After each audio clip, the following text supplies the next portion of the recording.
Meeting of Custer County to order. Let the record show it is 9:01 on Wednesday, December the 6th. Mrs. Camper, would you like to lead us in the Pledge of Allegiance? I would. Thank you.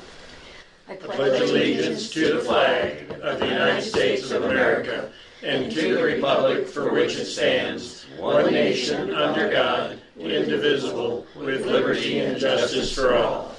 Thank you all.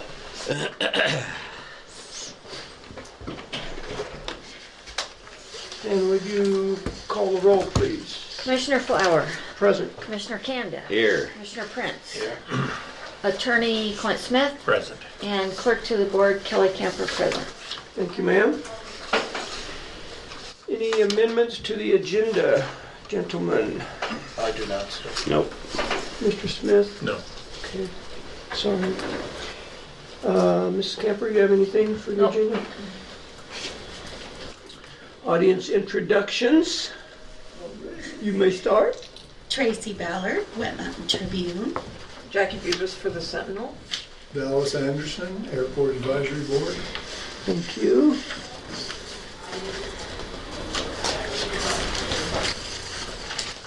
Good morning and welcome. Good morning to you. Did we have a set of minutes to approve?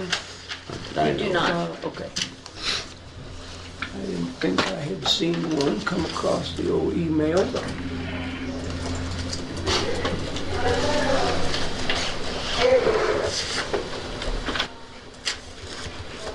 Commissioner items. I was in a very long meeting with you guys yesterday. Oh, congratulations. No other items. Okay, Mr. Prince? I don't have anything since yesterday. I don't either, really. I was going to run down to the county shop this morning and look at that backhoe that's on demo here, but I was hoping just to catch it in the yard. I didn't want to go in and bother anybody. Have you seen it yourself? No, not yet. I was going to go over there this I afternoon. didn't know if it was in the field or if they had it in the shop, but I didn't see it and didn't really want to take the time to go in and look, so other than that, certainly all I had. Counselor, any items to bring before the group? No, nothing since yesterday. Okay. How's your brother? Ms. Gady? Just son? one real quick thing, Brother? for Jay and Bill. My son. I spoke with, Mr. Flower regarding that letter, and if possible, we're gonna try to wait until we get the new letterhead. The letter to the state saying that we can't afford the fire mitigation thing, so. But I'm working on that with Cindy. So, that's it. Okay, thank you. Jeez, I can't keep up with you guys this morning. Well, I'm clipping right along. we'll slow down. It's okay. We'll slow down a little. No. No,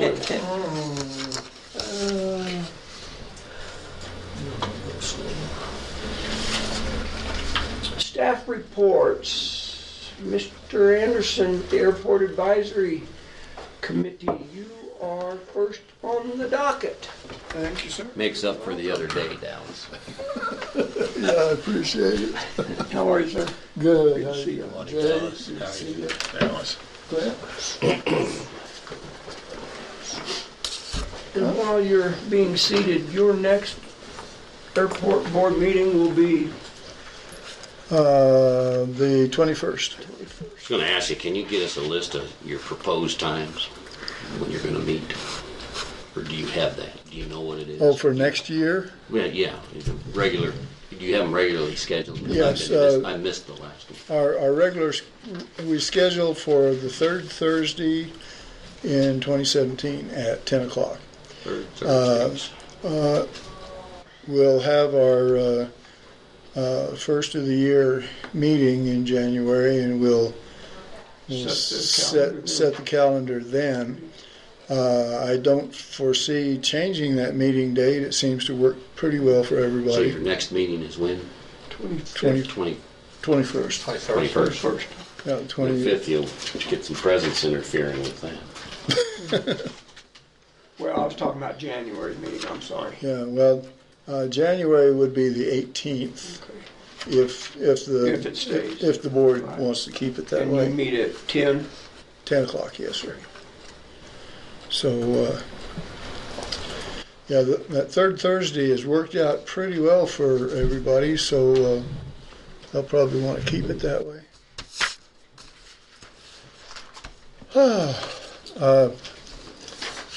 I understand you did get the report in your packet, Yep. because when I sent that, I got a message not delivered on that thing, and so I made some extra copies. I do have a copy of November's fuel report.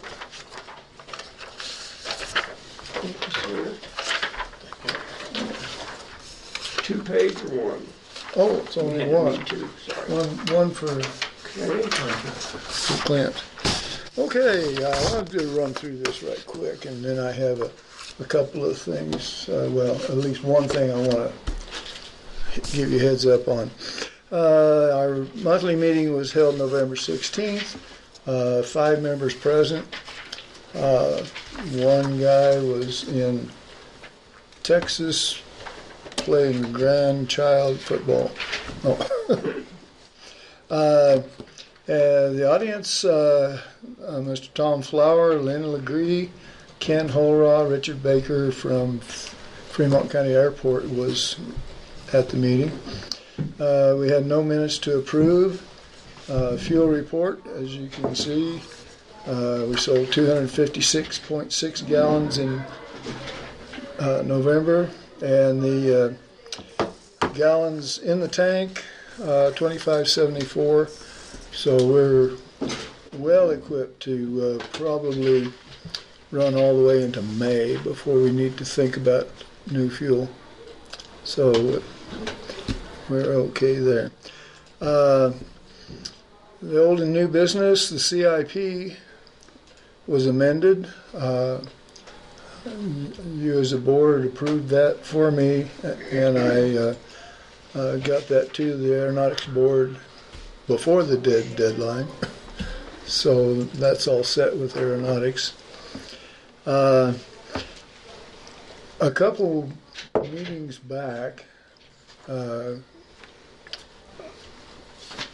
Commissioner Katnig voiced some concern about the parking outside the hangars, especially the one hangar.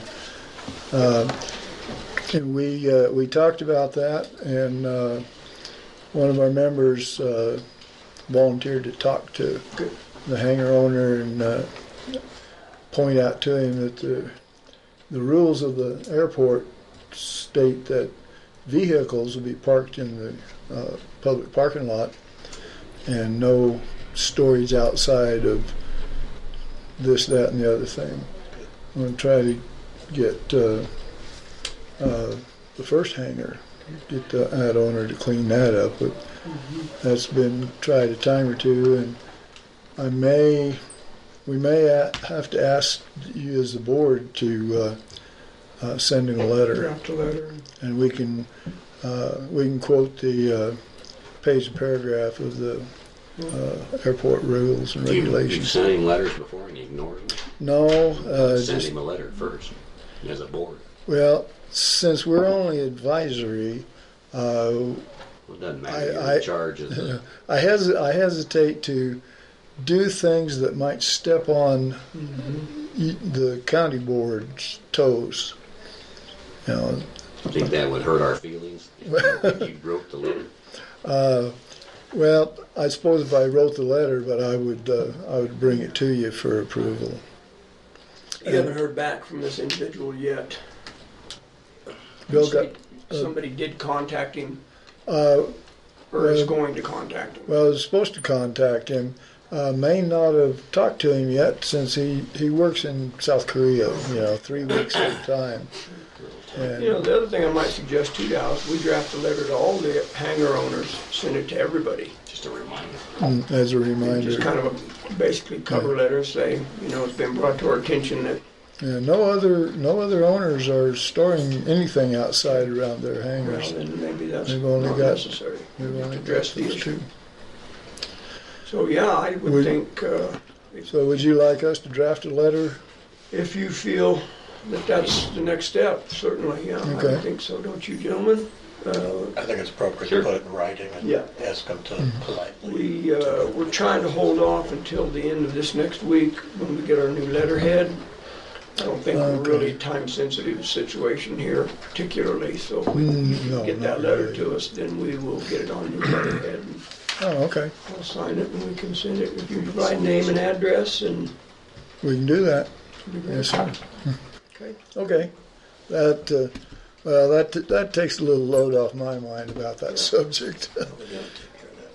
Board member appointments. Always in the past, well, since the advisory board was formed, the appointments have been for a year at a time. When we wrote the bylaws for the board, we ended up with a 2-year term for the board officers. And we were wondering if it would be a problem to appoint the airport board for 2 years at a time instead of 1. Can I ask a question if I may? Would it make sense, and it's just a question, would it make sense on the board itself, not the members of the board, the executive staff, to kind of stagger them, have some 2 years and some 1 year, so that there's some continuity if someone drops off? Well, we thought about that, and none of us were smart enough to figure out what the stagger should be. Well, how many vacancies do you have now? Well, right now we have we have 2 vacancies on the board as of. So that will sort of start a stagger if you appoint those 2 to 2 years. We could. The other ones Yeah. expire. Yeah, well, it was the officers of the board that were elected for 2 years at a time. That's what I was concerned about, Yeah. the end of that 2-year period, and there were no officers, so if there was a staggering of them, it might make sense. Yeah, The appointments for boards need to be done every year. You can't tie the hands of a future board by saying we're going to appoint this board for multiple years. You can still have your officers serve those terms, but they need to formally submit their letters of intent. And, I mean, if they're not reappointed for some reason, then you'll have to deal with it. Just see. Why is that, Clint? I don't understand. That's just the way it's, I mean, it's my understanding that each year when the commissioners, it's a new year and they sort of start over again with all the appointments Reaffirm everybody. for the, Well, or not necessarily. Yeah, reaffirm. may I interject to, Sure. planning and zoning, for example, the planning commission, they have 3-year terms. Right. So Hopefully before the first of the year. I would think that if they wanted 2-year terms for their membership, it would be very similar to what the planning. Just like, But planning commission still all applies each year. Oh, I would say they would still apply. Their Right. terms could be for 2 years Oh, instead of sure. 1. I Sure. think that's And what just that's be reappointed. reappointed every year. Go ahead. My understanding is, yes. assuming we Yeah, sorry. reassign them, they have approved the person to be on for a 2-year, 3-year, 5, whatever the term is. But we have the right to say, Reconfirm. even if they're on a 3-year term or a 2-year term, we have a right to say, Review we're not and decide reappointing whether you, they're- yeah, and that we makes don't, sense. we trump what they would say. Sure, that's So fine. we have the right to Sure. say, anybody may not be back on. okay. Well, I thought that they only appoint the ones that are going out. There's. year. I thought they appointed, I think that, like, if you're a 3-year term, unless you want to leave and they reappoint somebody, but I think they only appoint the ones that, like, if their terms are up and, On tourism, I Yeah. did not have to apply last year because I had a 2-year term. and yeah. I misunderstood that. I thought the Yeah. whole planning commission I thought that was one of the problems at the start of this year, that the whole planning commission applied, but, Keith Hood's application didn't go the way it did. No, I think it was just the ones that had Okay, well expired. then I'll back off on that. I thought that they all Makes applied. sense. I'd like to verify that if that's possible. Do we have that somewhere as a policy or something? Because I've been under the impression that the boards appoint for multiple years, but we approve that or not approve that. And I could be wrong. Yeah. I don't know that it's a policy, that's just the way all boards are usually handled. Okay. When you apply for a board and you know you have a 3-year term, and unless something drastically goes wrong where you guys feel like you have to get rid of somebody, Okay. then Do you happen to have a list with you today of your board members when their term would expire? Do they all expire on the same year or not? Yes, Oh, they do? Yeah, so. Chairman, vice chairman, and secretary treasurer expires the end of this month. And so at our meeting in January, we elect new officers Is that every year? every second year. Because they're 2-year, or so your officers stay in office for 2 years. Mm-hmm. Yeah. Well, But they're not staggered, that's all. no, the bylaws state that officers will be elected on every even-numbered year. So that's just every 2 years. Yeah, I do agree with Counselor that those probably should be staggered, or I guess maybe it was Commissioner Prince that Commissioner brought Prince that up, I'm sorry. brought that up, yeah. So if you could look internally at how you could set that up, maybe this year appoint, you have 3 or 4 executive officers. We have three positions. So maybe one of those could be 1 year, your secretary treasurer. This next go around Right. could appoint for 1 year, the other 2 for 2 years, or something to get on a staggered. Something like that, yeah. Okay. But I don't have a problem with your members going to a 2-year appointment instead of 1. If we need a motion to that effect, we can certainly do Yeah, that. well, that was brought up at our last meeting, that since the officers did serve 2-year terms, I think it was Mr. Jolly said, well, why don't we get appointed for 2 years at a time? So That makes sense. it was just that question. We need a motion to that, or can we general consensus that? I think we could consent. It'll be their policy. Right. We're just approving their policy. I think it'll be all right. Yeah, I would think you'll have to address that within your bylaws, and change the wording for 2 years instead of 1, huh? Well, the bylaws do provide for 2 years for the officers. Right. The members. But well, it Why just don't you just look at it and come back and tell us what? it doesn't say anything about the non-elected members. That just carries through for your board policy of appointment every year as like it was. Well, if you would guys ought to prefer to discuss. have 2-year terms for your regular board members, then I would look at your bylaws, stick that in there, and then Let us know Good what to you're go. doing. Okay. All right. We'll the board, We'll look the at that. commission does not have an issue with you changing that to a 2-year for your general membership. okay. Kelly, does the weed advisory board, are those all just 1-year terms? I don't remember have offhand. you got that list, Brenda? Yeah. Because they have their bylaws, and I guess whatever their bylaws call for, as long as the I'm not commissioners sure on approved the weed. bylaws. I was thinking that It's most 1 of year. Is it? the weed, Okay. But that's their bylaws. And the planning commission actually, by statute, needs to stagger the terms. So they're following a They do, yeah. statutory procedure.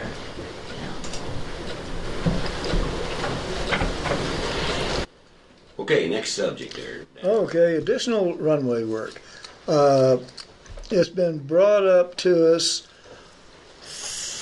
well, several times. I can't say exactly how many, about the auxiliary taxiways number 2 and 3. that are east of the main taxiway between the hangars now. Mr. Geipel wants to apply for a permit and build on 4 lots, which would be east of taxiway number 3. But he also wants that taxiway, which is nothing more than just staked off right now. He would like to have it graded down and at least have road base put on it, so that he will have a way to get in and out. The county own that? The county does own that, yes, sir. And so those taxiways are about, and this is my estimation, about 1,000 feet long from the entrance road. And would just wonder if we could get Road and Bridge to kind of... When's he want to build? Well, we don't Next know. spring. Probably in the spring. But sometime get those 2 taxiways graded down and get some road base on it so that you could use it. We ought to probably get well, that's a project, so he probably ought to get us the actual lengths and timing and that kind of for us to consider. Yeah. Bob Jolly told me that Mr. Holraw, I think the guy that was at the meeting last time, he also wants to build a hangar on Taxiway 3. So, The gentleman from Oklahoma. yeah, right. That one. Jay has a question. Yeah, we've spoken about grading those, just kind of bring up to speed.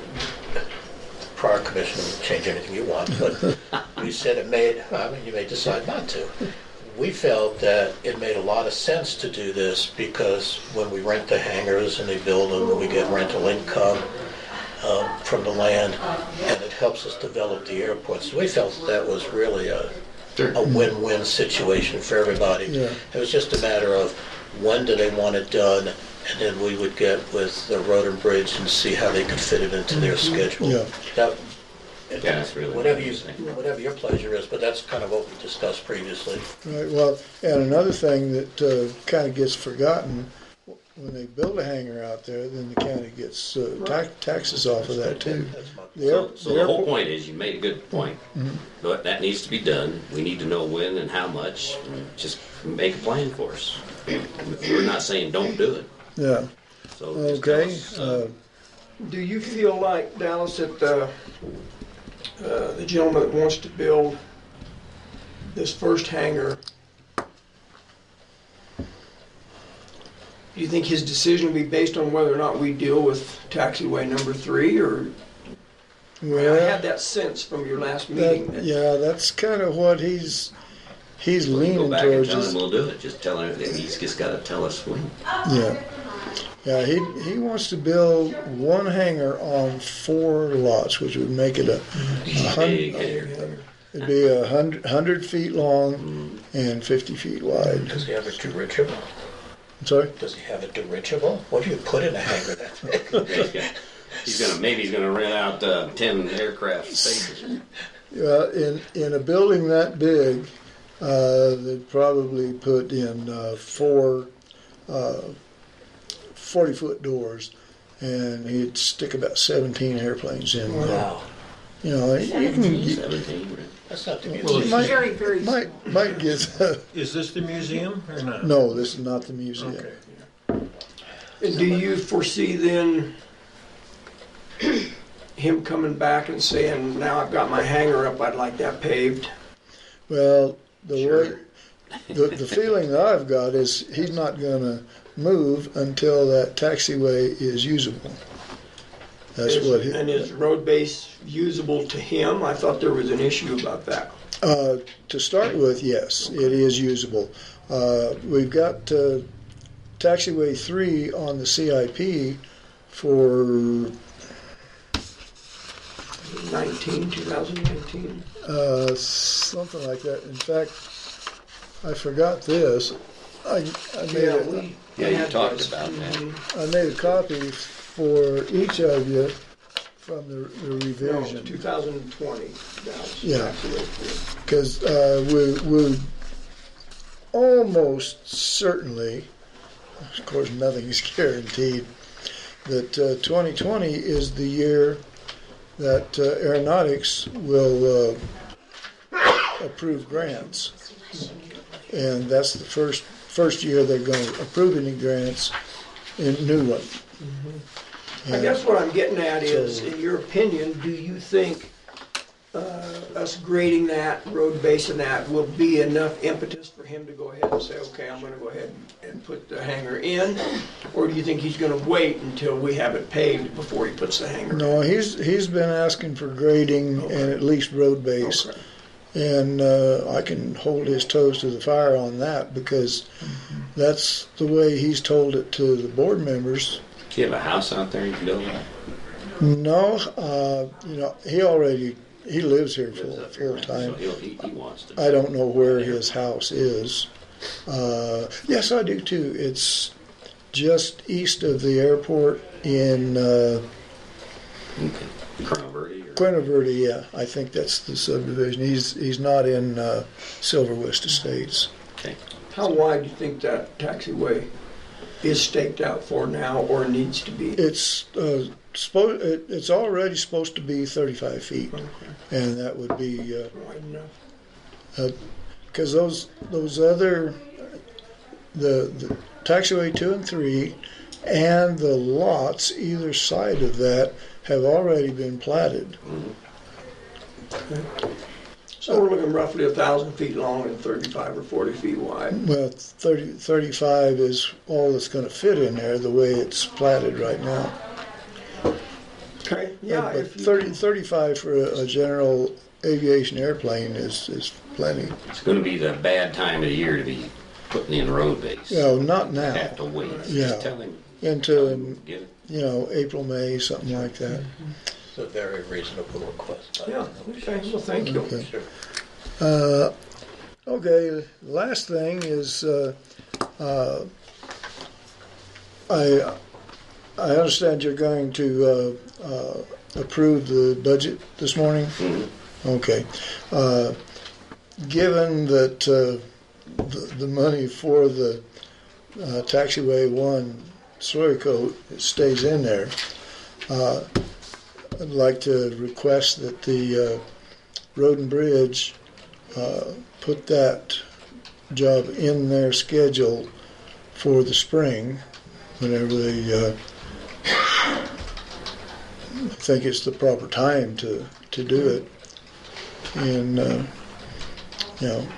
if the money stays there, then we're home free. Okay. But, that would just, that's what we just wanted to see about them getting that on their schedule so that we'll know when, because we're going to have to put a partial closure on the airport for them to do that work, go in and out and everything. I might suggest that you contact Mr. Hyde, supervisor of Road and Bridge, and have that conversation with him. Okay, well, he and I have talked about it, and since I have no authority to tell him you're going to do No, anything. but you can certainly But you have a can coordinate conversation now. with him. Right. Just coordinate with him. Tell him what you'd like to, within a month or two, when you'd like to see it start. And if Right. we need to follow up with that, we can, but I think, Well, personally, I would like, if they could, do it first thing in the spring before they start on their heavy-duty road jobs. Get that done out of the Go way. schmoozing. Yeah, well, Roger told me that they could do that in a day to a day and a half at the very most. Because they don't have to tear up anything. All they have to do is just maybe sweep it. I don't know. And then come in there and lay that slurry on it good. and leave it closed until it dries, I guess. Yeah, I would suggest starting with Gary and have that conversation with him and see what he thinks. If we need to get involved, we can, but I Okay. don't think we would. I think he'll certainly work with you. Well, Commissioner Kanda, you're I'm your man. you're so the rest contact easy, with him. Dallas. Oh, okay. I'll have him. If he has any questions about it, I'll have him talk to you. Dennis, before you run Any off, questions? I Yes, have sir. a couple things, if you don't mind. Sure. One is, can we revisit the gasoline price that we're charging based upon our cost, but more importantly, based upon what the surrounding airports are charging? I know we had, one of the last things the prior administration did was make a decision that, I don't know if it was a good one or a bad one, but I'd like to open that issue up again. Are we competitive for fuel price right now? Okay. At present, we are 4 cents over the highest price within 50 miles, and that's Buena Vista. Okay. You know, Commissioner Katnick was kind of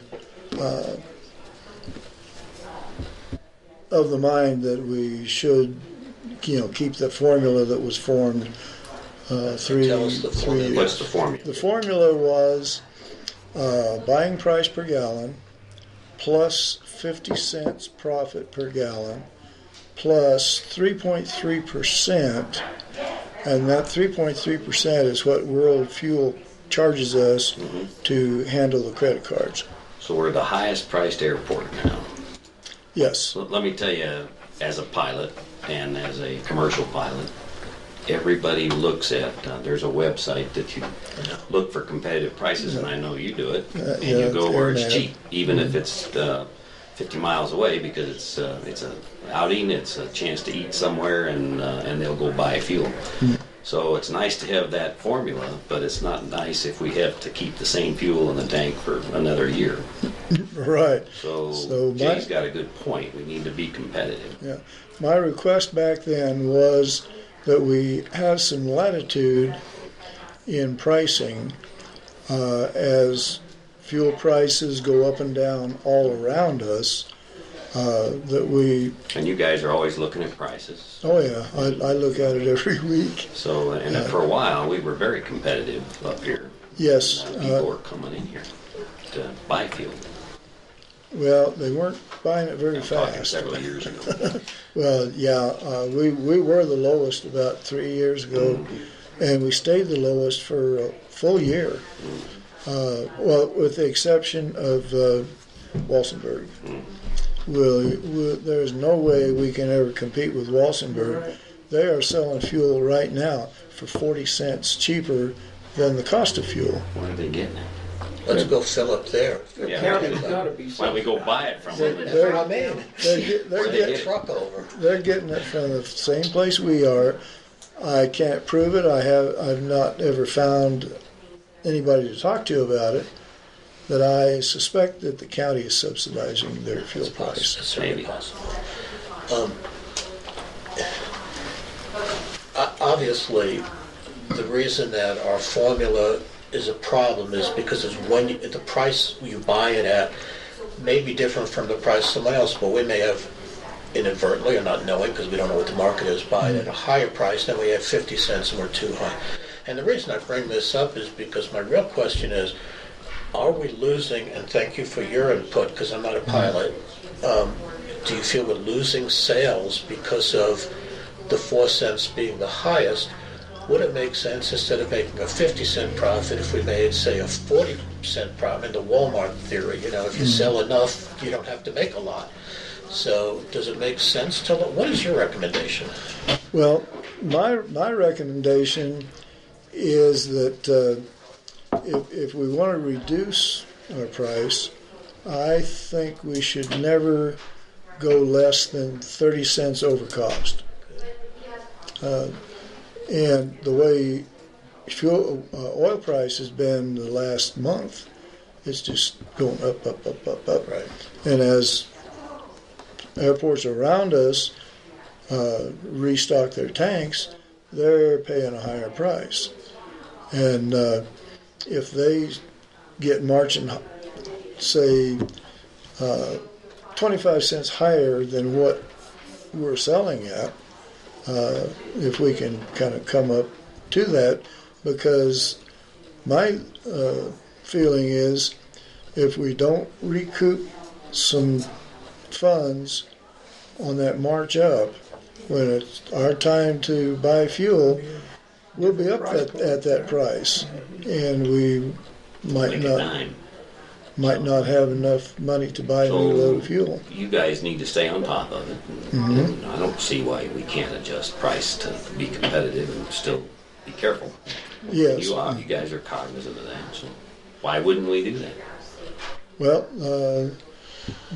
the previous board wanted to stay with the 50 cents plus 3.3. Now, we'll always want to throw in that 3.3%, I would say, because World Fuel charges us that. Whatever the cost is, we need to recover, but Right, profit yeah. we're We'll talking about. never go below cost. We can't. Right. that has been a policy for quite a while, the 50 cents, and we've adhered to it strictly. And the reason I brought it up is because I think it needs to be revisited, and that's why I asked about it. So I would think that if we do want to make a change to that, we probably ought to make a motion, since it has been traditional all the way through. Let me phrase that then. If we're gonna make a motion, we ought to be giving them, I don't want a set price. I want them to have a recommendation. I want them to be on top of it and be competitive, and then come back and make a recommendation. If they're gonna change it, let's vote on it. That's fine with me. I have a question for you, Dallas. I Sure. had lunch with Dick Baker, obviously the manager of the airport in Fremont County. Seemed like he was adamant that Custer County should be charging $1 over our cost. Do you know why he is adamant about that? I don't know. That would What's their price? If he's doing that, he's pricing himself above any of us. his price. And I looked at it the other Dick's day. smarter than that. Was I have a suspicion why, but Jay's at 460, I think. Now, if we went $1 over our buying price, we'd be at 530. Crazy. We'd be over everybody. 70 cents over. Yeah. So what do you? I had a gut feeling that he was throwing that out there so that we would inadvertently price ourselves out of the market. That's what I really felt like. Now, it may not be his motivation. Yeah. That's He's what I visiting think. Buena Vista today. He never mentioned that to me. Yeah, I But thought And he's got a bridge. maybe he had, but certainly I wouldn't recommend that. I mean, that's kind of crazy, but I don't think that would be a good policy for us no, either. I thought, well, he must have a motivating reason to continue to say that. Tell him he goes first. Yeah. All right, so let's get the ball moving here. Okay, Now, so- you either come back to us with a recommendation, or we can give you one today. But I think you guys need to think about it, make sure the prices are what you said they are. Come back with a recommendation for changing the price, and then I would like to give them the flexibility to think on their own here. And if I may, Bill, I feel slightly differently. I would like to give them the leeway of changing it, maybe even on a day-to-day basis. That's what I'm saying. Oh, I thought you wanted to come back and No, tell me what's changed. I want to give them the flexibility and be competitive. We're the same then. I was thinking you wanted him to come back anytime on it. No, no, I don't Okay. want to be sitting No here every minute and chasing No problem. prices down. Do you feel like we need a price change, or you need the ability to change the price, Dallas? We need the ability to change the price, and I think, You guys can talk about when. well, when is like yesterday. I would have liked to drop 20 cents off Get the down there and get off the doing it. price. Well, then, in an effort to expedite things, I would just move that we give them the authority to That's what move I their wanted. price, and I think that's where you were headed. I think we could do that today. I agree with that, but can I add a caveat if I could Certainly. add a suggestion? However, they will not go lower than 30 cents, 20 cents, some number above cost to make sure, plus the 3.3%? We just say we That's have just- to cover cost, period. Go ahead. And if you want to set up this- that bottom this- line of 10 cents, I don't Yeah. care. This is the formula that I think is proper. Well, Of course, maybe I don't know anything, but cost plus 30 cents plus 3.3% at the bottom. Dallas, At the the very 3.3% is cost. So get your thinking straight. I agree Yeah. with you. Well, Well, it's the cost of the. Well, It's I- the cost of the fuel card. plus the cost of the ability to use it. I understand it's some cost, and it's 30 right, cents yeah. above it. Well, when I say cost, I'm thinking of price So per price fuel per unit, plus, I know, plus. but That's easy for me to hang on to. I think So- the suggestion of 30 cents. 30 cents. And at- you also at have the the right lowest. to go above the 50 if we happen to have been so Right. brilliant to buy it at such a low price and everybody else goes up. You can add, we could be cost Well- plus 60 or 70 if we're still competitive. At the top, my feeling is that we're within 15 cents of the average around us. sure, whatever you want. So let me restate the motion then to move to authorize you, to give you the ability to move your pricing as you see fit to stay current with the market, with a 30-cent profit, For now. and As the and a lowest. at 3.3%, which could change, but anyway, 3.3% surcharge. Yeah. 30% profit as the minimum. Minimum. So you can As make the- much as more the- Yeah. if the Sure, market you can do it. allows them to. If you want to charge $2 more and you can bear that market, man, we're happy to. I'll second it. Been I'll moved second and that. seconded to authorize the Airport Advisory Board to fluctuate their prices as needed with a 30-cent minimum profit and a 3.3% surcharge. Okay. Any further discussion? Hearing none, proceed to vote. All in favor, say aye. Aye. Aye. Yay. Motion carries. That is a very, Okay, very good. One more question if I I like it. may. Eaton. Oh, I'm yes. so tired of talking about these guys. We've been talking about it for a year now. Okay, but their response says they know nothing about this valve. Okay, are they telling us, are they just throwing smoke at us?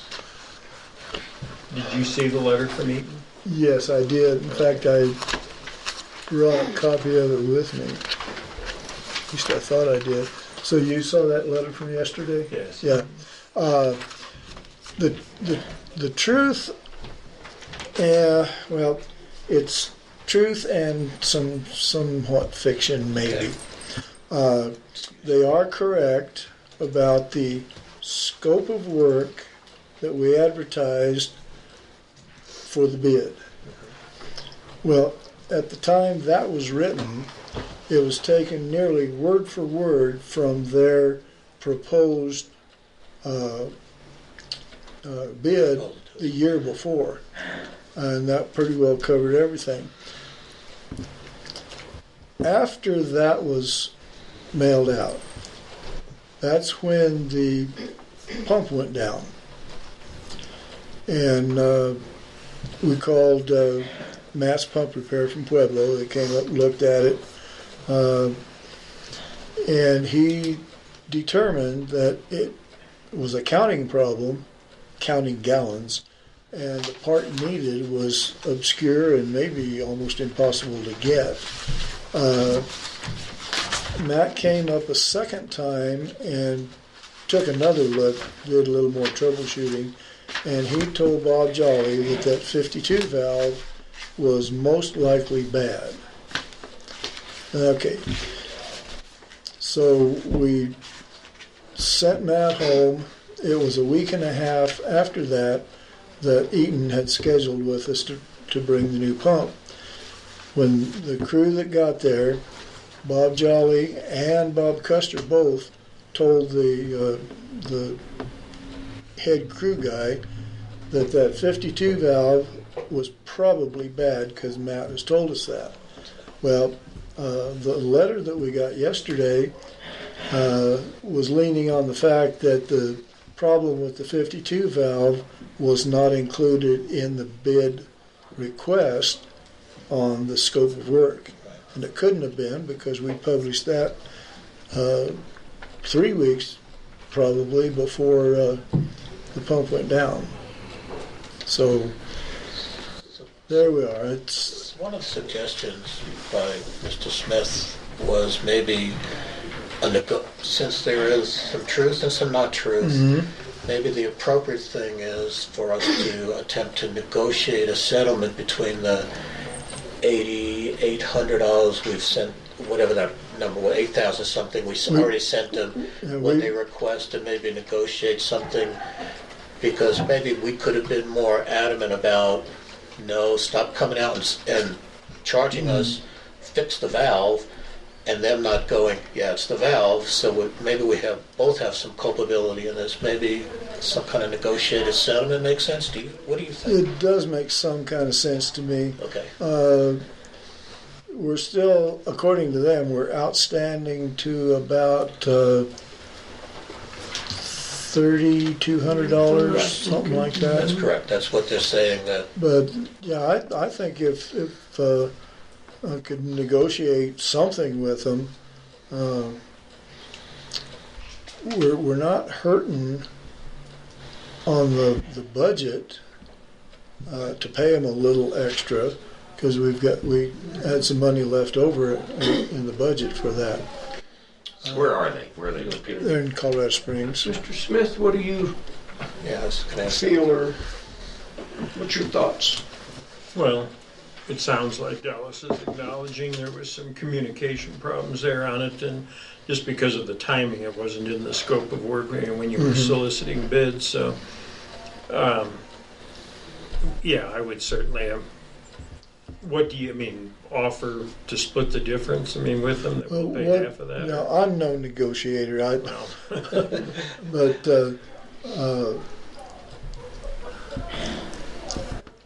Tell you what. whatever you could come to an agreement with them. I would think that'd be a starting place. Clint, have you sent them a letter or something? What, have you done anything? well, I sent the letter back the first part of November that they responded to. Right, and what did the letter say? Did The you letter challenge them? Well, the letter said that the board was not inclined to pay the troubleshooting costs because they were told up front about the valve. And 5 trips. Then why don't I help on this, since I'm Okay. vested interest, because I'm part of the team. Yes, please do. And let's get a hold. I don't mind going and meeting with them, and let's talk it through, because we're not, there's no point pointing fingers. No, We'll I don't think so negotiate with them either. and make them an offer, and we'll see what happens. Do we have enough in the budget to, how flexible are we with what they want? Do we have to dig in with them or not on a certain price? We've got the money to pay them. Okay, so let's go see if we Well, can. Yeah, hold on just a second before we start making decisions. Go ahead, sir. right. Just a thought. It's a question. Would it be more appropriate rather than go sit down with them, maybe Mr. Smith, send him a letter saying that, after further review, we find that, that there's some culpability on both sides, and how about we split it? And the chances are good they're going to go. Well, that's what I'm saying. I think it's, prefer to go that route myself, since we've already been in contact with him through our attorney. well, but I agree that we need to talk, but I think personally, in person, you have a better chance. If they hear, if it's a lawyer talking with them and they're going to dig in, it's a little harder to squeeze. Just my personal opinion. It's your call, whichever way you want to proceed on it. As far as the money goes, it's in county CIP account. So Well, I don't care. I'll Just defer, offering to but help. I would defer, but since I agree with Mr. Flower that since we've already had a contact through our attorney, a settlement offer through our attorney probably would make sense to me, but if you'd like to go visit with him, I'm fine with that. I'm just worried that if they get that letter, they'll come back, well, okay, we'll settle on a price that they think is right, as opposed to us saying, here's what we want. Negotiation See, that's all what about, negotiation is. Yeah. I would rather have the first foot in the door, that's However you all. want to do it. It doesn't matter how. It certainly doesn't hurt my feelings if you want to go that route, but I just need guidance from the board how you want to do it. I'm always happy to have somebody else do some work for me. I don't care. What would your preference be, Dallas? Send them a letter or? At this point, I think send them a letter, and after further review by the board and information that I have, that they're partly right, we're partly right. Would it be appropriate to say we certainly would make ourselves available to have a face-to-face meeting as part of that negotiation? Or? I think we ought to set it, you can do that, I think that's the smart move. If we just say, we don't want to lay the groundwork that gives them the opportunity to give us what they think they're going to settle for. I would rather have you, if you're going to send a letter, say the board will meet with you and we'll discuss how we're going to settle, something like that. Well, I can do that. I can just let them That way know they know that it's we are formal. willing to reconsider our position. Sure, let's on go, that's the best way to do it. it, and that Go we see would them in appreciate person. if they'd like to have somebody, Matter of fact, we'll invite them up. have they them come might. here for a meeting and talk about it. Charges for service. Because then the other thing I'm a little leery about is any individual commissioner start negotiating with them personally. I don't think that's. I'm talking about the board doing it, not Yeah. with the board. Well, I kind of suspect that with a letter saying, yeah, we see your point, and maybe split the difference, or a 60-40 or something like that, and they may come right back and say, yeah, we'll take that, rather than spend more time. And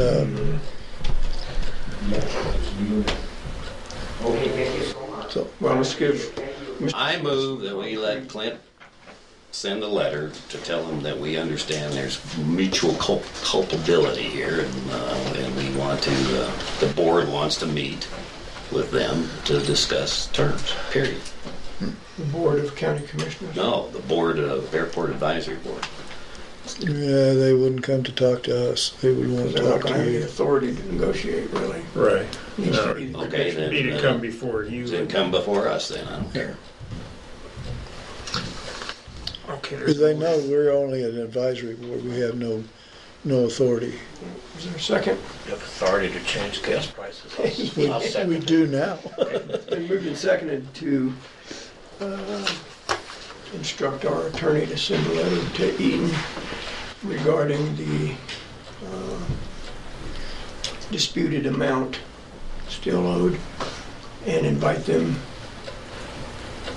to come and meet with the Board of Commissioners for negotiation. I'm gonna let them know that we're certainly willing to We're discuss open it. to discuss it. Now, it could be in writing, I don't know that they need to come. That's absolutely Any appropriate. further discussion?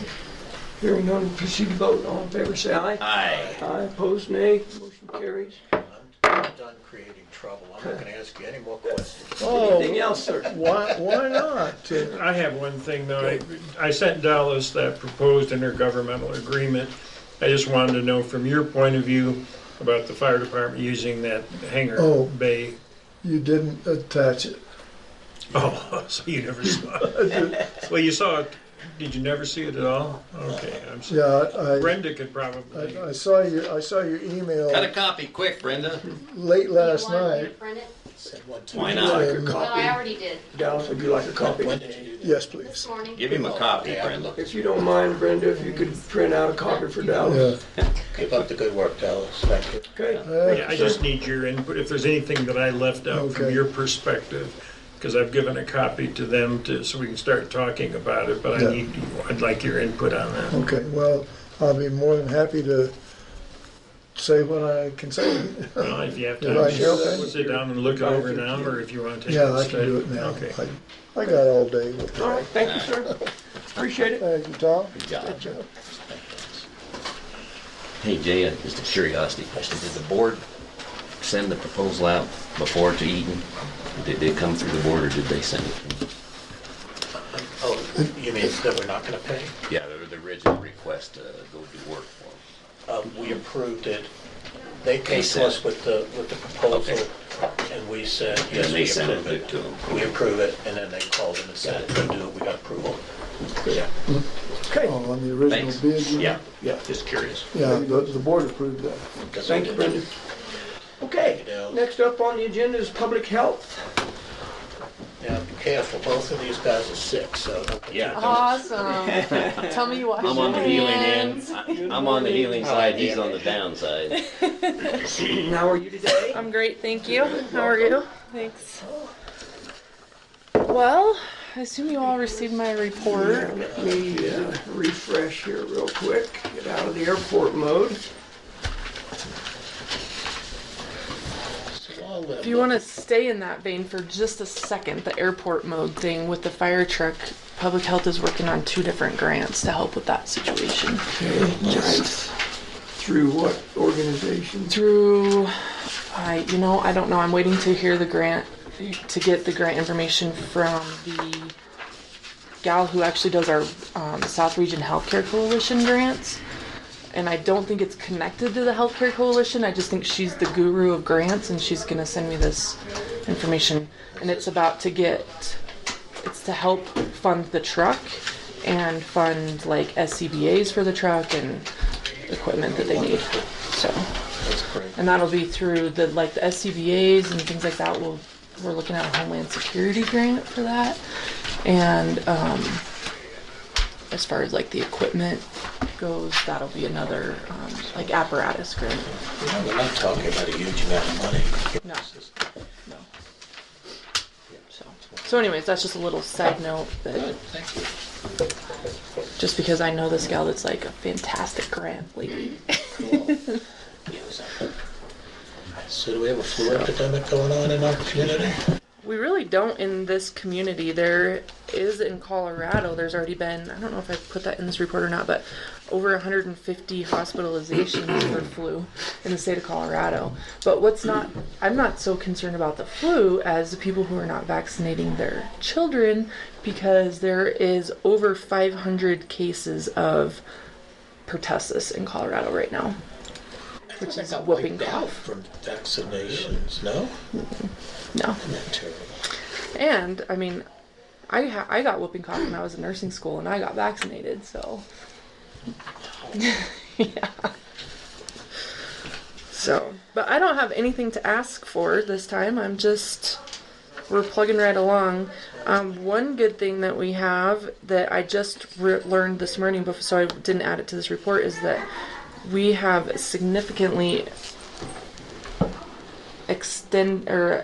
I don't know, what's the word I'm looking for? We have earned more money through VaxCare than what we had budgeted.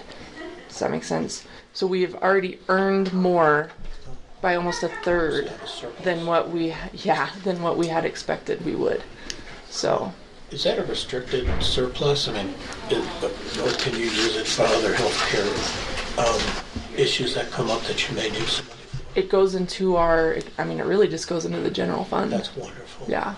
Yeah. It's not been very long. No, we've only had it since June. It's really only been active since July. That's great. Yeah. So because we were able to, a few things, like the fire department, the fire department usually just pays for their flu shots. Right. Well, we build their insurance, not the fire department, but the guys that have insurance, we bill them, so then we were able to get the administration fee, which we usually would have waived. Yeah, so that's a significant amount right there. And then just between the flu shots or the flu clinics and everything, because we're able to bill people's insurance. Yeah, so. Can I ask how it's going with your offices in the clinic? I know that has been at times, they've asked for that space back and you thought maybe you had to move, those kind of things. Has that raised its head lately, or is we kind of comfortable as it's going? We're comfortable right now. Okay. That being said, I have no idea what's going to happen with Centura. If they come in and take over that clinic, I don't know if we'll even be welcome there anymore. Gotcha. So, we could always use a little more space because we're pretty much operating out of a coat closet right now. Yeah, no, you need But, more. yeah. Do you have written lease with them? I believe it's just an MOU. Okay. So it's not even, anything like. I wonder if it makes sense if we could sign a lease so that when the transfer takes place, we'll at least have some till the end of whatever lease was signed to relocate public health. That's a good idea. Let me look into it and see what exactly we have right now, and then we can work from that. Great. I know that at this point right now we're not paying any rent or utilities or anything. No, they've been very good yeah, to they've us. been super gracious as far as that No, goes. they're great. I'm just concerned that when the transfer of power takes place, I don't want you, you got 30 days to get out. Right. Yeah, Which could So happen. who's the I us? agree. Is it just you?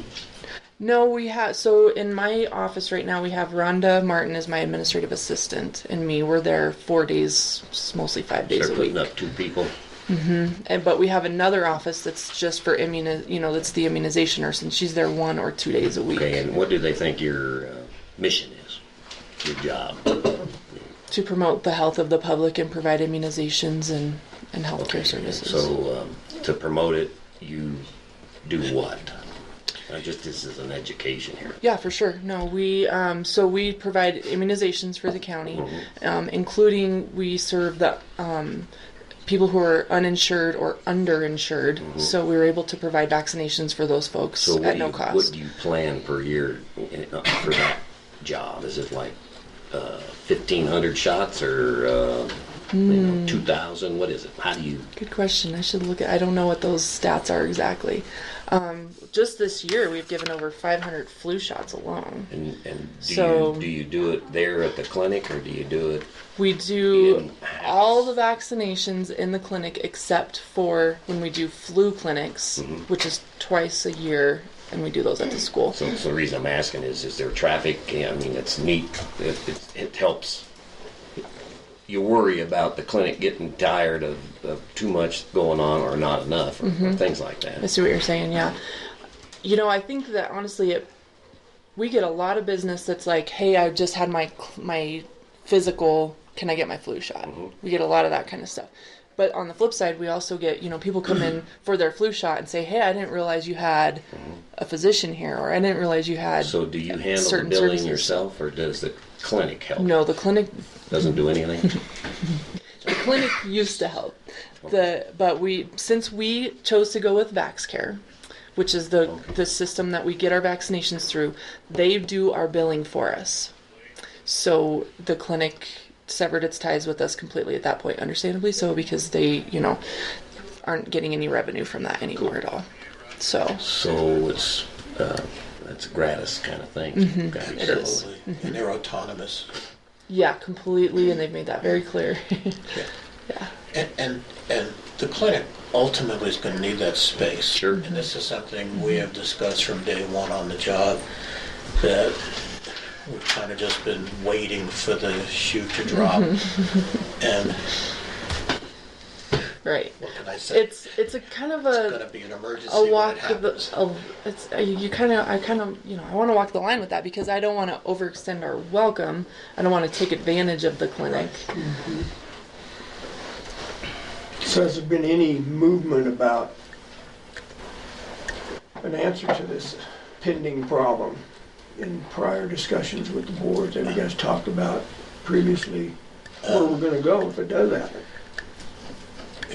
Here was the last discussion I remember was, if this occurs, we're going to find a vacant store or something similar to that on either Silver Cliff or West Cliff, and move the health services there, and the county would have to rent it. We were very limited on, we have no space, obviously, very limited on what our options were. That was what was discussed. No decisions obviously have been made. And did you guys buy your ties at the same place? Pretty good, don't we? They look great. Where's yours? Squirrel. Today. I think you guys are overdoing it. Well, you set the trend. That's why I'm following it. No, I'm just teasing with you. So I hope I answered your question. We don't have a plan. We have a fallback. We'll rent the space if we have to. Public health is so important. We need to support them, but they need space. If you've ever been in their closet, it's terrible, and they make do, and I love them for it. Well, maybe we need to start the ball rolling a little bit on that, and Hate instead to of spend being the money reactive. till we- Well, we're certainly not. told, get No, out. but at least start looking. Exactly. There's a Have a big B picture plan. issue anyway. Don't we have, Tom? The VA guy wants to get a building, and I got a whole plan maybe for there's a that. big plan for, I got a we plan gotta right there. include the bigger picture for if we need a new building, whatever, But that's not to say that something could happen. February 1st, clinic doesn't decide, we need this space. Right. So And that's we'll why be I- scrambling. And that's you why I have till suggested maybe February if we had a 15th to written get lease. it. Your bones out. Yeah. If we had- Yeah. No, if you we had a you one-year gotta be lease. careful the question you ask, you may not like the answer. Which they may not agree to a one-year lease, but who Absolutely knows? correct. But you're right. But it's I worth think a that's- shot, and that would at least give us till the end of that term or whatever. Even if we did a 6-month lease, renewed at the end of 3 months, so we always had a 3-month window in which if we had to make a move, we could do that. I mean, I'm just throwing out options here. I think- You mean a written agreement. Right now, we're not paying a dime, right? That's correct. Right. So it's And really they not may a lease. say, we'll do it, but Pay, pay us X amount of dollars. And they would be right in asking for it. Sure. They- Yeah. They've been I wonderful. agree. Yeah. I agree. Well, if you look into that a little, that'd Yeah, be great. for sure. Okay. Yeah, I'll let you know. I'll probably just get in contact with you instead of waiting until the next BOCC Yeah, meeting. fine. They would like me to talk with Dylan. although we're meeting every day Okay. recently. Anytime you wanna come by. Just drop in. Okay. Can we move on? All right. That's Yep. it? That's all I have. Wow. Keep up the great work. Easy I mean, I peasy. read your reports, I talk to you. I'm just so proud of you. Thank you. Thank you. Good job. Thank you, ma'am. All right. Appreciate it. Thank you. Nice to meet you. Oh, Nice to meet you too. Thank you. congratulations. Thank you. Anyway, Sorry, I didn't get to say hi. formally No worries. engaged. Oh, engaged. Engaged. Oh, I Yeah. saw that. Yeah. Congratulations. Thank you. I noticed the rock. Thank you. Thank you, ma'am. Next on the agenda, Human Services. Actually, Donna will be presenting the budget. Okay, If you go down to old business, it's like scheduled for 10 a.m. So, Okay. I'll go treasurer. and she's here, but She's I not. think she's in the restroom. Yeah, she's not. Right here. So you're suggesting we jump down to the old business and deal with the budget? Yes. Okay. While we are waiting then for Donna, yeah, let's just take a short few Does minute recess. Dallas, do you have any input on that? Yes, I do. We are standing in recess. It's very minor, so, Yeah, just let me know. I've never done it before. When no one's here. It's big. Utilities. Actually, electric is not the only utility available in the garage there. There's also a telephone connection and broadband connection. All those electrical plugs around the walls of the thing in there, there's electric and there's telephone and there's And broadband. broadband. So, Whether that makes any difference or not, That's so cool. She's Um, awesome. She's a rock star. okay, but it's, do they have to, I mean, if they want telephone, they gotta pay for the phone to be put in, right? Is that what we're talking no, about? they can just plug in and have an extension. Oh, okay. Yeah, actually, he's home. Okay, but that's just provided anyway. Yeah, that's there anyway, so, and it wouldn't cost any more for them to plug in an extension phone anyway. He's doing it all himself this year. He's doing it If the county wants to He's taking pay math. for any electric that they use, He's taking junior year I haven't had any time to discuss with Dave about what they might use for electricity. If they want to, say, Well, just so. plug in Except a he's battery taller. tender for 100% Still of waiting the for time, Right. it's in there. That's going to use some power.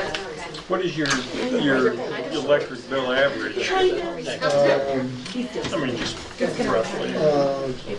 Seriously, what is it? Oh my God. I can't decide whether I'm gonna sit down or It's stand. not, even if they do have a battery tender plugged in, I mean, what's that gonna add, Right. $10, $20 a month? Paper, I have this complicated maybe. one. It's telling me Yep, Your average running well battery tender for 24 volt battery. Will probably use about 5. Really long. So Yes. Weren't you doing healthcare? You're taking care of That them. is for you. Oh, good. 500 watts per hour. Yes. So we have to calculate. But that's more than what I was thinking. The battery tender I use on my motorcycle is not the same. It's an amp and a quarter. So about I time, right? use probably, Okay. Maddie all but broke. they have 24 volt You shouldn't be batteries. wasting any coming in. I was thinking about it. That's the way they, you know, battery tender has to get right on that.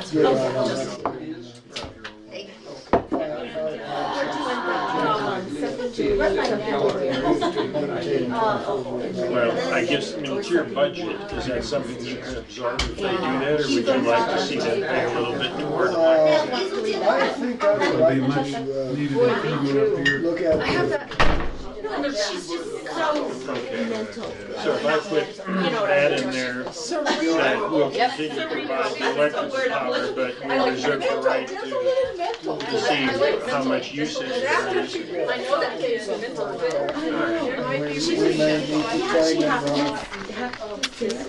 200 or 300 bucks a year for Why don't you read more next year? because I don't think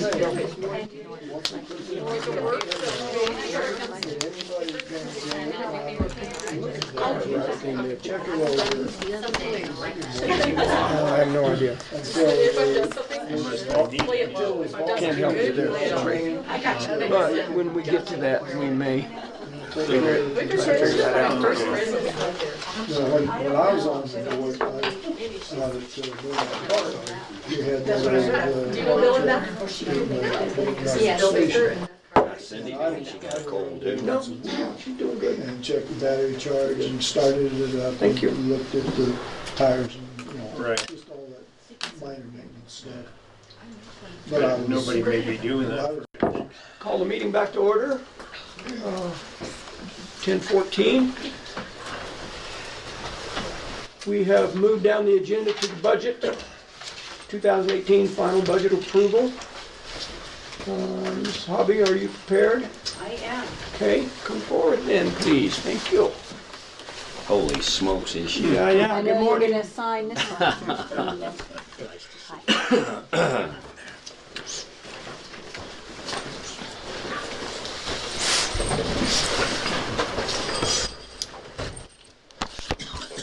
I don't hear any squeaky chairs. I haven't heard today, so I think you're green. maybe I'll make a sign. I'll go like this. Go ahead, ma'am. I have 7 copies here, and I know that's a lot, but I do like the original signature on all of them. And I will just start from there, and it's chairman, vice chairman, and then member.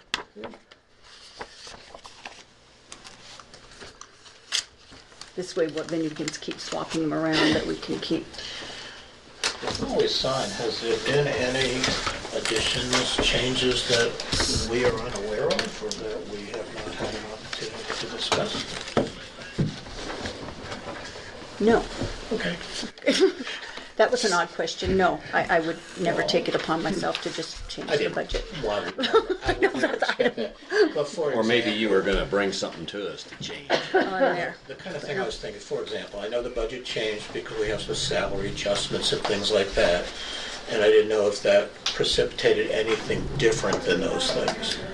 No, it just changed the numbers, and it, and they were factual numbers. They weren't something that could be one way or the other.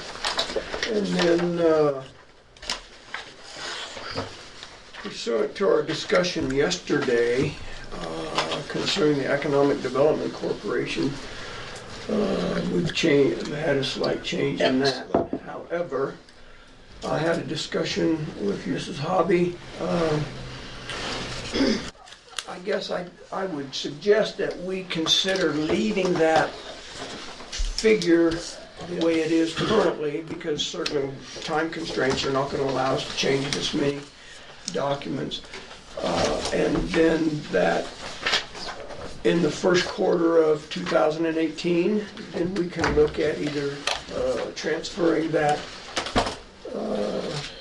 $5,000 into an account that we select. The recommendation from Ms. Hobby was account 311 on the commissioners. Yeah, I don't have a problem with that, because I know it ripples into the rest of everything for us.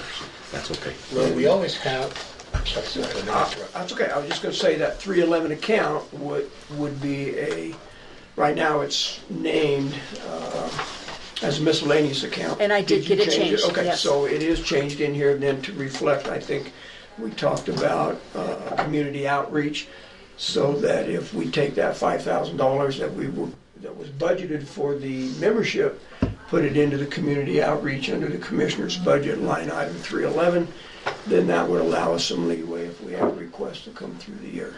Does that summarize? Right, where and we're it's at all in the there? same fund, so there would be no changes at that point. And Go ahead. we can, one of the nice things we have the option of doing is adjusting the budget at any time during the year. We have discussed something that hasn't been done very much, but reviewing the budget on an ongoing basis. I think, Mr. Canada, that was your suggestion, and it was an excellent one. So I think as we continue to evolve with this budget, we can tweak it, make changes as necessary. So I'm in agreement with you, Mr. Flowers. Okay. If it's okay, we'll leave it in there, and we can adjust it later.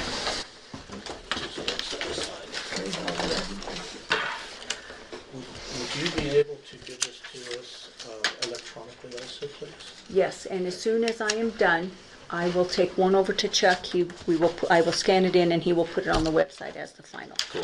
So it probably, it's just an hour or so. And as well as those, I have another 6 documents. Okay.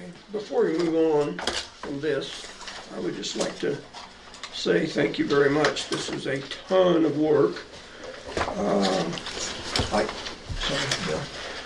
And for what little I've been involved in it, certainly On there. I would like to commend you and the effort that you've done on our behalf. Thank you very much. Thank you. I feel that way also. I've been involved with this from the beginning, and this is your first year fully taking over, and for the record, I'd like to tell you what a great job you did and how much I appreciate what you have done. Thanks.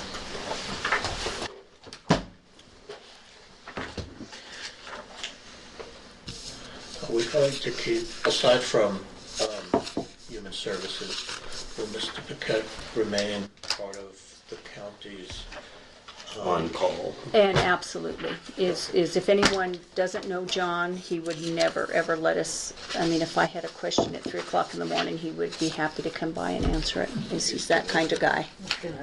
Yeah, he will very not. comforting to know On that there. it's wonderful. On there.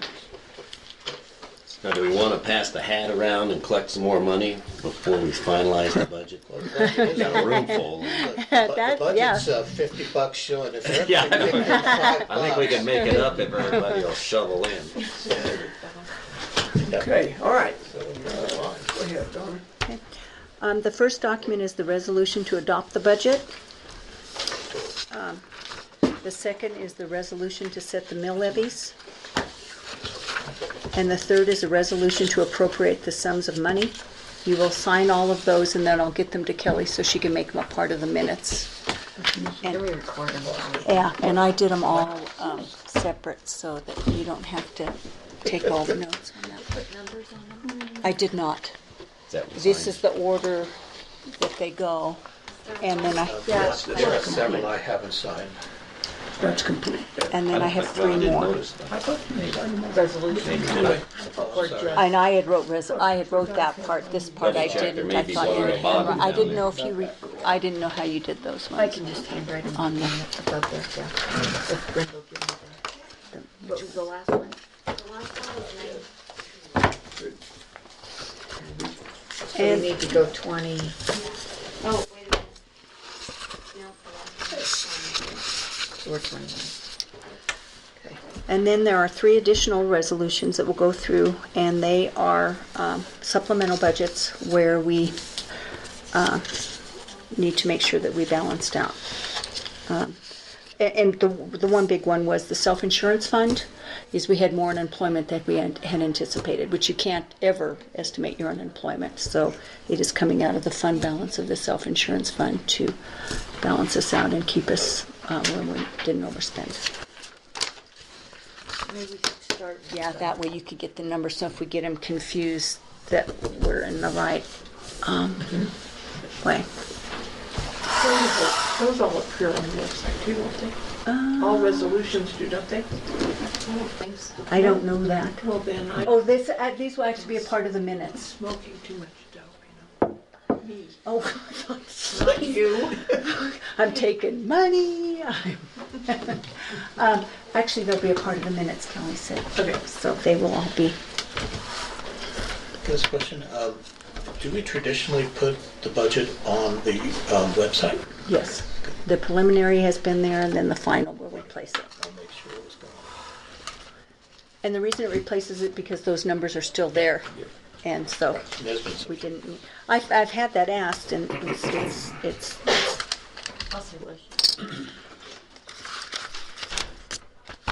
and this one will go in Kelly's office, where by statute it has to be. Okay, those are all in order so that you can do them all in order. We all three need to sign these, correct? Yeah, and we need to make motions for each of them. There's your Do we copy. For each normally one read or them? as a group? I think it should be for each one, don't you think? Yeah. Okay.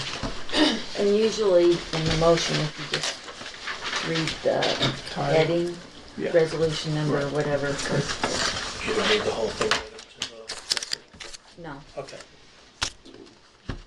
I would move that we adopt resolution to adopt the budget. Second. Moved and seconded, any discussion? Hearing none, all in favor say aye. Aye. Opposed nay, motion carries. And we can put the resolution number in there also. That is just handwritten That above the handwritten, 17. 1721, okay, wasn't sure.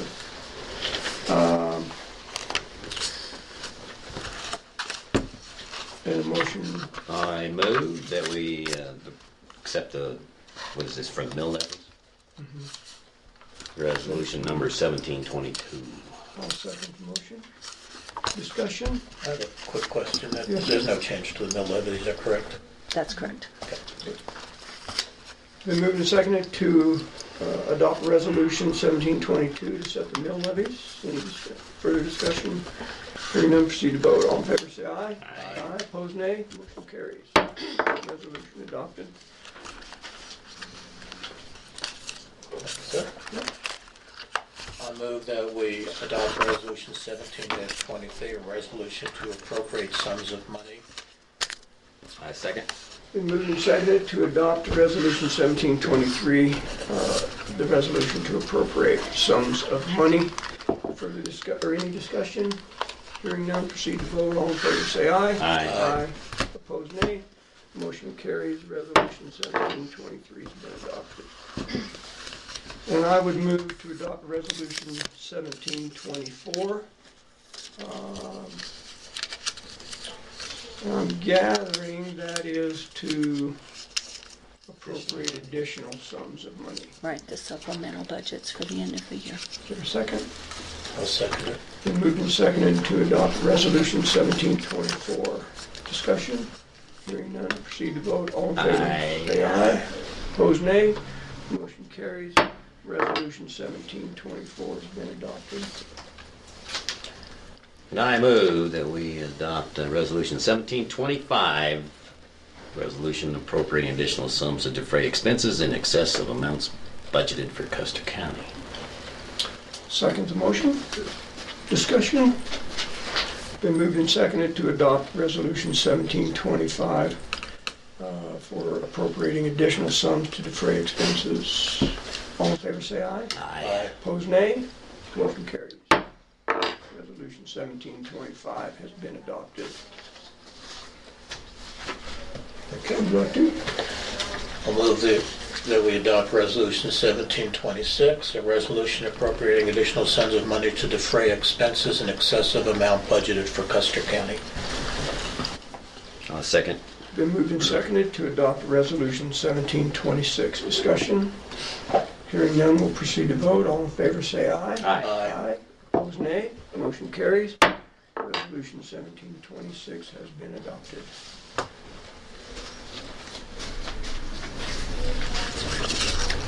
You want to sign those now?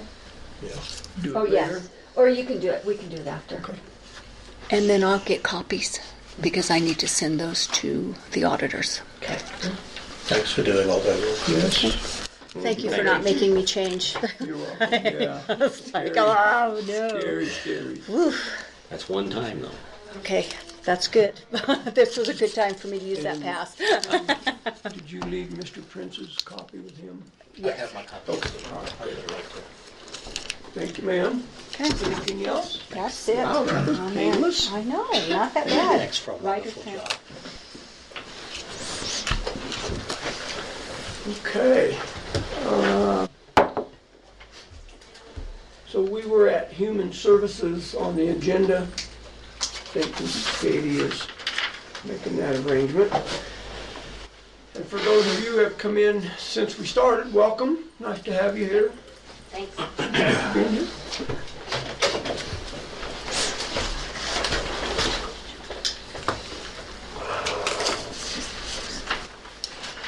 While we're waiting, I talked to Dallas about that IGA. He thought it looked good. He did want, the part about that we would provide the electrical power, he wants some language that we would reserve the right to review that sometime and see if the electrical usage goes up significantly. We may want to actually ask the fire department to contribute. Other than that, he was fine with it. So.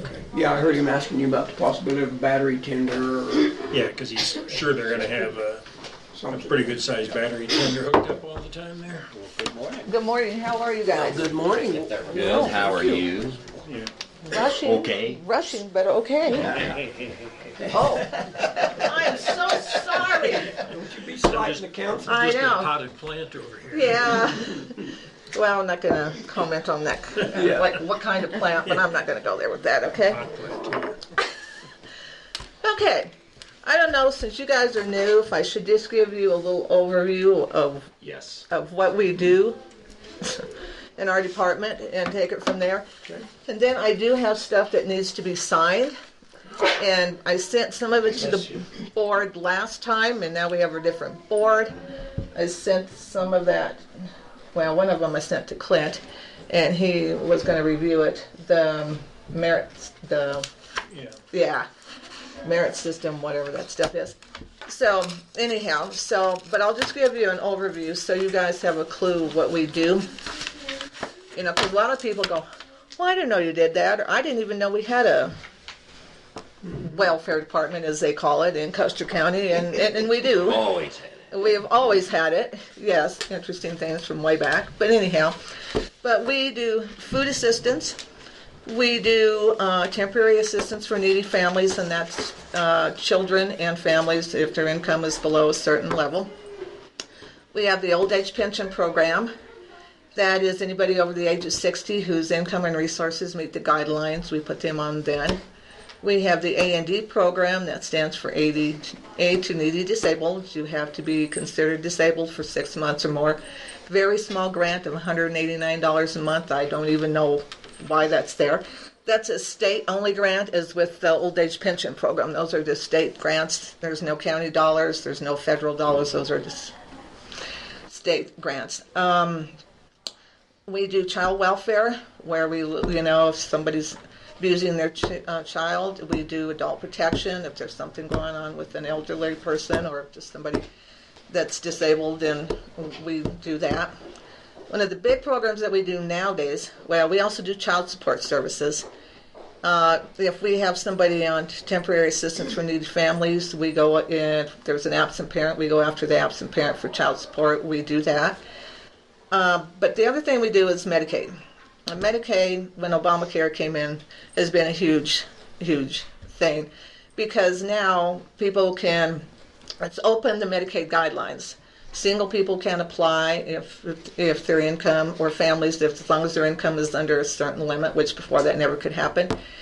And now we also have the marketplace, but they have to be denied Medicaid first to go into the marketplace. So this time of year, we just get hit with all kinds of Medicaid applications, Medicaid questions. People that have been in the marketplace now, they can't get back in the marketplace, so they got to start all over again. So this is just a crazy time for us. We also do the LEAP program. That stands for Low Income Energy Assistance Program. That starts in November and runs through April. We've already put on over 120 households on, and the first payment went out in November. So this is just our crazy time of year, and then we're trying to get year-end stuff done. But that's kind of what we do in a nutshell. We also run 2 grants, Energy Outreach Colorado grant that helps with utilities. If your income is below a certain limit and you need help getting propane, electric, whatever, we run that grant. Is that different from LEAP? Yes, it is. And we have that grant, and we have Community Service Block Grant, which is another grant that we can use for utilities, rent, some medical, prescriptions. We've helped people with appliances like hot water heaters, that type of stuff.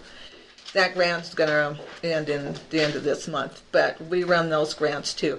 But even with the LEAP and the Energy Outreach Grant and the Community Service Block Grant, there are times that the LEAP program only pays so much, and sometimes when it's real cold, we're having people come in, they have shutoffs or they need propane and they're not going to get their next LEAP payment for another month. And so we use all of our grant money. So single families can be eligible? Yes, they can. But Community Service Block Grant, they can only get help one time in the grant year, and Energy Outreach is the same thing. So they come in and there's a cap on how much they can get. Any questions on that in a nutshell? I tried to just... How many people you got doing all that? Well, I have 2 caseworkers, and then there's me and Rhonda. We do the eligibility for the ones that do the Medicaid and the food and the all of the eligibility. Rhonda also does the child support on that. Few the mighty, the 4. Yes, Ron's in there. He runs the commodity program. Well, that's another program that we do, is the commodity program. He also does when we have somebody on temporary assistance for needy families, they have what we call a workforce thing, and he works with them to try to get them going and help them find employment. So he does that too, and he's just part-time. As far as employment goes, your entire staff, am I correct that some of the salaries are state and some are county? Could you explain that to us? Yeah. Our salaries are 80% state, 20% county. So where it's an 80-20 on that. Funding for different programs depends on certain things, but our salaries are 80-20. Sorry, go ahead. I was just going to say, but you're employees of the county. We are employees of the county. Just want to make sure that. Yeah, we're employees of the county, but the state puts in 80% of that. I was going to ask you to expound on the... Yes. State puts in 80% of our salaries. Cool. County only does 20. I thought it was 80-20 the other way. Oh, no. No. No. I was wondering. Yeah, no. I was going to ask you to expand on the TANF program. Okay, it used to be that TANF was for single people with children and very low income. Like one parent with one child, they get $364 a month, which is, you can't even pay rent with that. But that's how it used to be. It used to be even lower than that. And then Colorado, way back when, they changed it to Colorado Works. It used to be called Aid for Dependent Children. Then it went to Temporary Assistance for Needy Families. And it has a 60-month guideline. Yeah, well, not guideline, but they can only be on it for 60 months, 5 years, and then they're done. And so the thought process is we help them when they're in emergency, help them get education or whatever they need so that they can then go out and get a job. Because when that 5 years is up, we can't help them anymore. Because before they could be on as long as they had small children, not anymore. And that happened, oh my gosh, that happened a long time ago. So that in that aspect, it's changed, and so that's why Ron's there. He works with them to try to get them employment, and if they need to go schooling, we can help with schooling. We have supportive services that we can do with that. TANF is the federal funding, so there's federal funds in that. The county does have to kick in a certain amount, but not very much. It's called the maintenance of effort. That's what we have to put in on that. But most of it's federal and state funding for that program. Would it be fair to generalize and say TANF is directed towards employment more than other things, or is it Not kind of that. Well, equally? the whole purpose is that if somebody comes and they don't have a job or anything, they need to pay their bills. It's there to provide a roof over their head. But like I said, $364 isn't going to provide a roof over anybody's head. But and that's why it's called temporary. It's trying to get them going is what it's trying to do. Good. You got Questions? Thanks for the overview. Yeah, just kind of a nutshell so that you know. First thing, this is my legal services contract. I have an attorney for my child welfare and my adult protection, and our child support. Well, child support's not listed in this, and so this is the contract that I have. It's with Greg Watkins. He's been doing this for us for quite a few years now. He has signed it, and so then I need you guys to sign it if you guys want to look it over. He said to me the other day, we got contracts. I'm like, oh my gosh, I got to get and I see I need to change that. That's not right. Has Mr. Smith had a chance to look at it? No, but he certainly can. I've looked at it. It's the same. It's the same you ones. use every It's the year. same ones I use every year. It's the same ones. No problem. But you guys can look at them if you want Time to. constraint on these? Do they need to be done? Well, they start January 1st, and so Why don't you correct it and give it yeah. to us? I just noticed that I have 18 here and 17 here, so I need to fix that. Okay, but I can definitely I'll fix that, and then I can get it back to you guys. You can look at it, and I can do that today. And if Yeah, you we want to can look sign at it it, and then you can Sure. sign it and just leave it with me. Okay. This one is okay. We It was can just It's that okay, one. we'll sign that one. Yeah, this one's good. It was just the other one. So you guys can have that one. And this one, that's the legal services. This is John Baquette's. This is one I said there's an error on it. He does my bookkeeping, and I just contract with him, and he does that. And so this is what this one is, and this is the one where I do here it's wrong. But I'll get him. I'll change that, and then I'll get it back to you guys. This one is the one that everybody's doing. What the heck?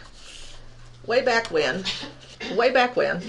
we were called, the employees that work for Human Services were under the merit system. We were under the state system, even though the county put in 20%. The state wanted to make sure that everybody that did the same job, like a technician in Custer County and in Denver County, got paid the same.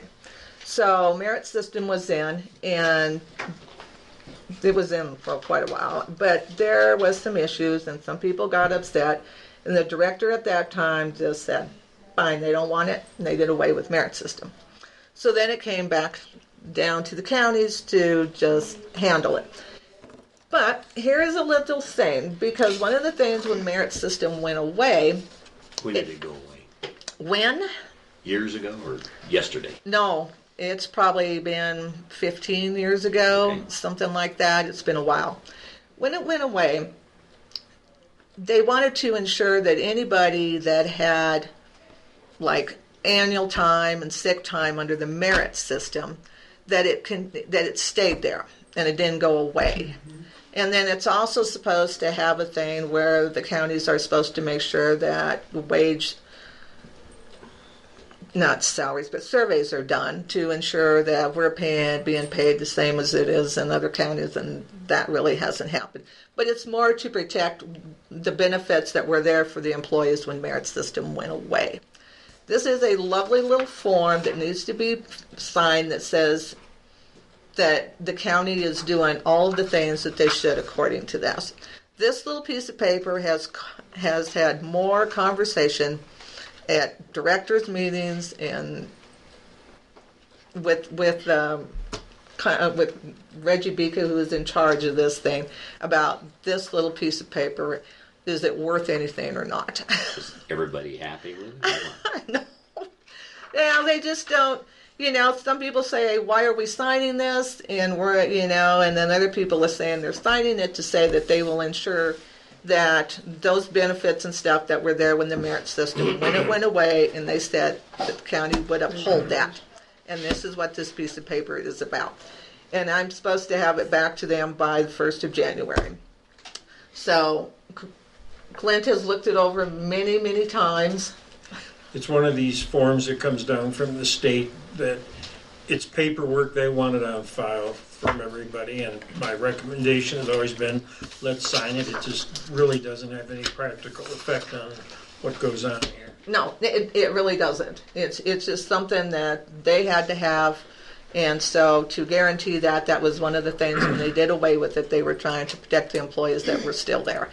And so it just keeps coming down, and we had a discussion about it the other day at the director's meeting about this piece of paper. Every time when we have to do it, we have a discussion about it, and every time it just still has to be signed. And every time, nothing has ever been brought up on it, no challenges, no legal battles or anything else.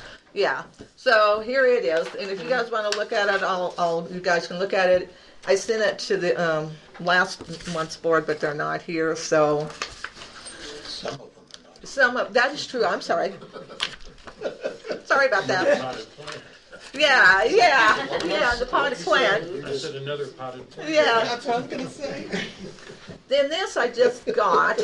I didn't mean that. Oh, I know. Teasing. I know. Then I'm going to explain this thing to you.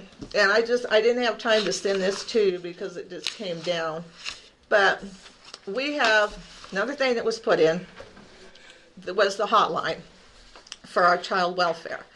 And they wanted a uniform number that anybody can call. If you don't know who to call this number. Well, the hotline was set up, and we have a phone. We have our phones, and it's supposed to ring into our office when there's a hotline call. That made us have to have a caseworker there at all times to answer the hotline. In small counties, that was becoming an issue because we didn't have that many. So when they brought this up, Prowers County has, there's a state hotline that is set up, and it's in Prowers County. For whatever reason, that's where it's at. And they came to us, small counties, and said, we could help you with this hotline. And so what is happening now, our calls go to that hotline in Prowers, and then they direct them back to us. So we don't have to have somebody sitting here to answer that phone. There are 40-some counties that have already gone to this. We did it last year. It has worked really, really well. There is no cost to the county for this because the hotline is, they are already there, and it's just called to gathering information, and I really think that they weren't getting as many calls as they thought they were going to, and they needed to do something with these people. I don't know, that's just but it's been very helpful to us to have this. We did it last year, and now it's time to re-up it, so... How many calls you get, just out of curiosity? Well, and that was hard because when it first came up, we were getting calls all the time because we were getting solicitors on the hotline. The phone, and then hang-ups. You call and it hangs up. And so it was a cluster. But we do get a thing of how many calls that we have on the hotline, and then some people don't call the hotline. They'll just call us directly, which is fine. They don't really like that. They want it to go to the hotline, but hey, as long as we get the call, that's what matters to us. So we're going to take it that way. I would say, on an average, I don't know, maybe 10 calls a month, maybe, and there was a thing about if it went over a certain amount of calls, it would cost the county, and it may even say this in here because it did at one time, but there's no way, right now that it's going to go over that. It's not, and then it was minimal for each phone call or something, but we didn't even come close to it. So I would like to get this signed, but I will leave that, and if you guys want to look at that, you can do that. Just a quick question. Do I remember many months ago you mentioned to us that you have cell phones that the county is providing or your office is providing for this? No, not for the hotline. For the hotline. Not for the hotline. Okay, No, no. okay. The hotline, we have our phone, and when we had to set the phone up for the hotline, now we have a recording says if you want to make if you're reporting child abuse or neglect, press 1. And then it would roll to the hotline, and it would ring differently, and then only certain people could answer that phone.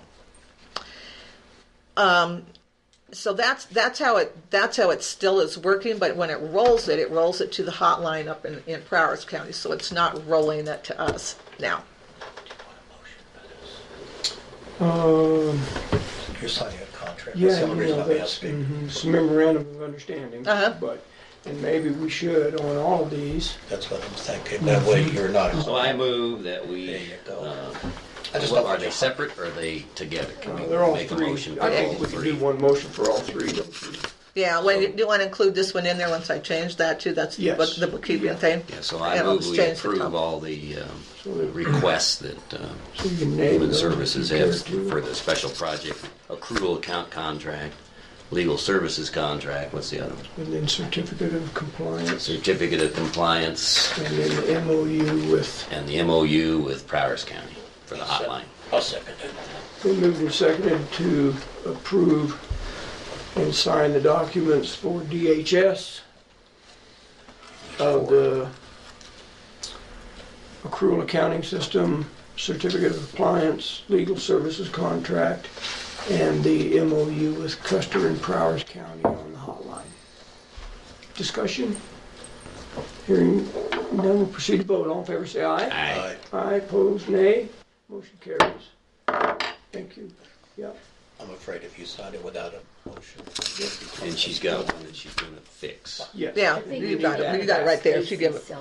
What? Stacy's. Yeah, I think you're getting mixed up with Stacy's cell phone. That may be it. And what that was I was asking about the county paying for cell phones for the caseworkers. They have their private ones, and then people are calling them on their private cell phones. And so I've got that included in the budget, and so I think that's where the cell phone came from. That's where my confusion. Yeah. Okay. Yep. Thank Yep.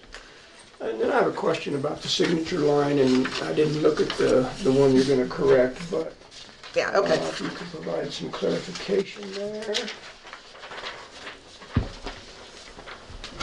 I'm assuming the chairman is a BOCC chair, and then member, Yeah. That. member and director. That's you Yeah. here, That's me. That's you, and then that's both these- of us. Okay, so we all all of you three guys. need to sign this. Uh-huh. Okay. And the same with the document. And same. Yep. Correct.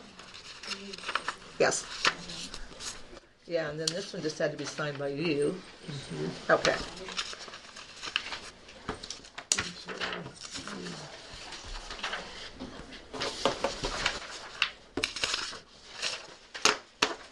Okay.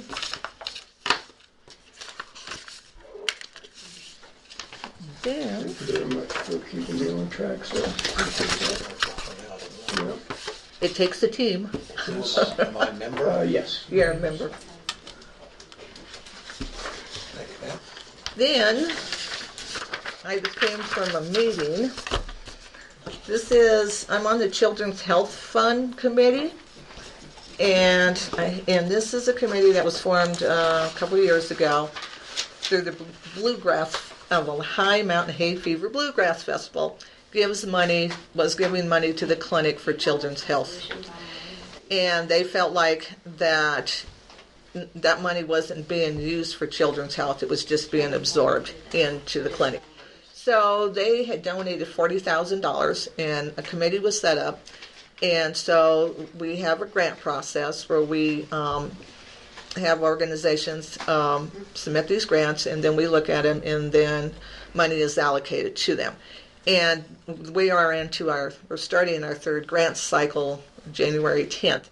And so I was there, and they just, we have some things that just talk about it, and they were talking about, maybe you guys would like to know about it. Jay sits on the Custer County Kids Council. That's okay. The Custer County Kids Council, and there's going to be a workshop with the Children's Health Fund and the Custer County Kids Council, just like a little workshop that talks about what we're going to do. And so they said, well, we want to get this to commissioners. And I said, well, I'm seeing the commissioners, so I will just hand this off. and you guys can just look at it, and it's just it's information about it, and, oops, I'm throwing paper clips around. And It's just your more of an office- information. Your office puts this on? No, my office does, no. I'm just one of the people that sit on the committee. We, there's me, there is, 6:30? I'm sorry, I That's thought you okay. had- No, I didn't realize. no, I just thought one we all copy. got one. No. no, you each have a copy. Oh, sorry. Yeah, Except for Tom. except for Tom, I didn't want to throw it over the computer at him. You were Feel like a potted you plant. were feeling slighted, weren't you? No, you have We one. don't- As I we threw definitely don't my, want to go to the potted plant no, you all Not have in one. Colorado. with flour, no. You all have one. Okay, thank you, ma'am. But no, I'm That's just on the committee. tip. They contacted me because this is a grant that's for children. So, trying to get people that have dealings with children in between the food assistance and the TANF and stuff that we do. So I'm on the grant. We did have public health on the grant with us, but public health felt like if they wanted to apply for the grant, it was a conflict of interest. So they have stepped off. But there's 4 or 5 of us on this grant committee.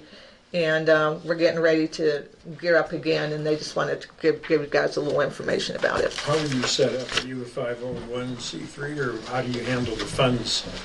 We don't handle the funds actually. It's through the You go in the front door and it's in the back. Bluegrass. Room in the back. So they actually cut the check Right. when you approve They the just grant? say, we're going to give $40,000. We get the grants. We look at them and decide yes, no, how much we're going to give. Okay. Then we notify them, and the hay fever actually distributes the funds. We don't do that, which is really good. Yeah, we don't handle that at all. We're just helping decide where the funds should go. Okay, so that's just an informational thing.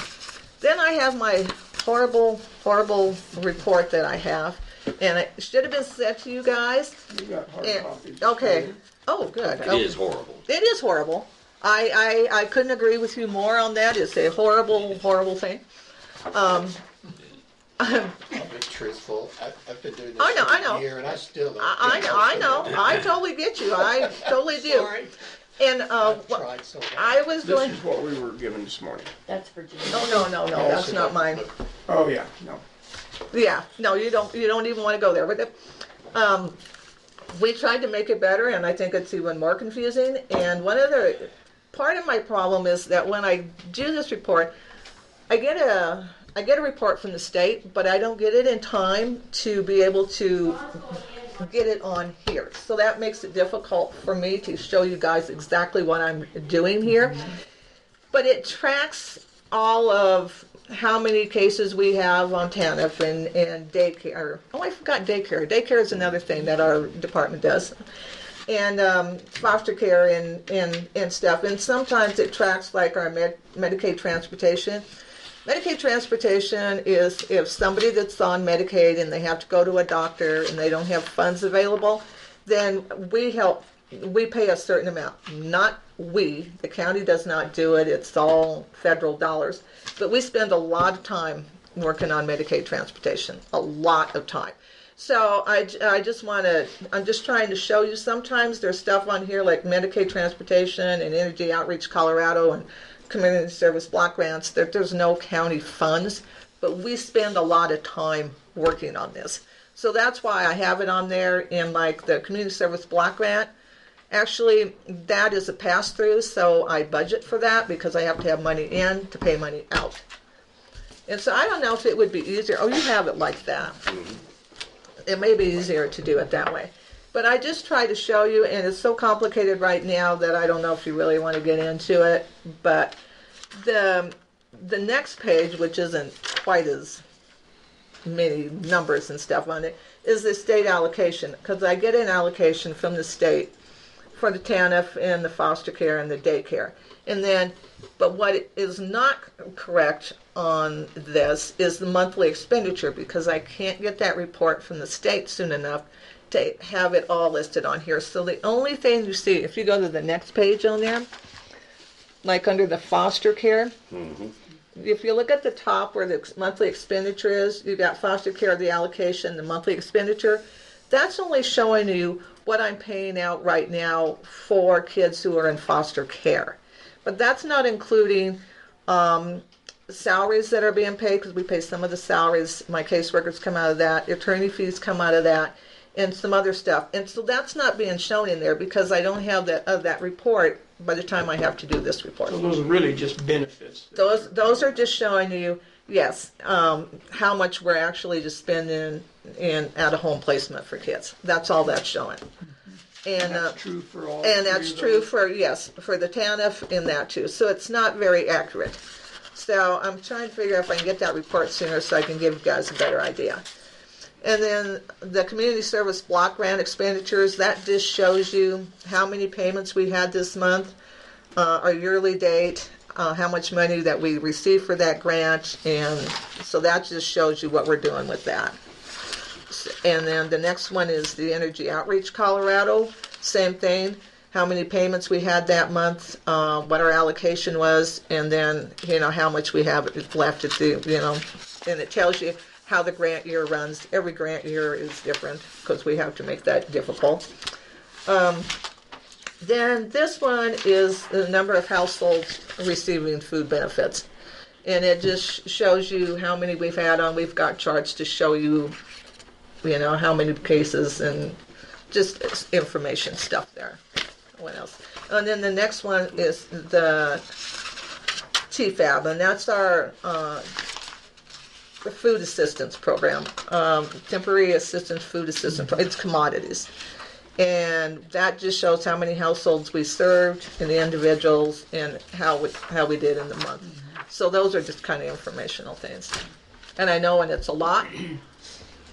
The value in that last column, that's total value for the month, or Which one are you in? in the TFAP?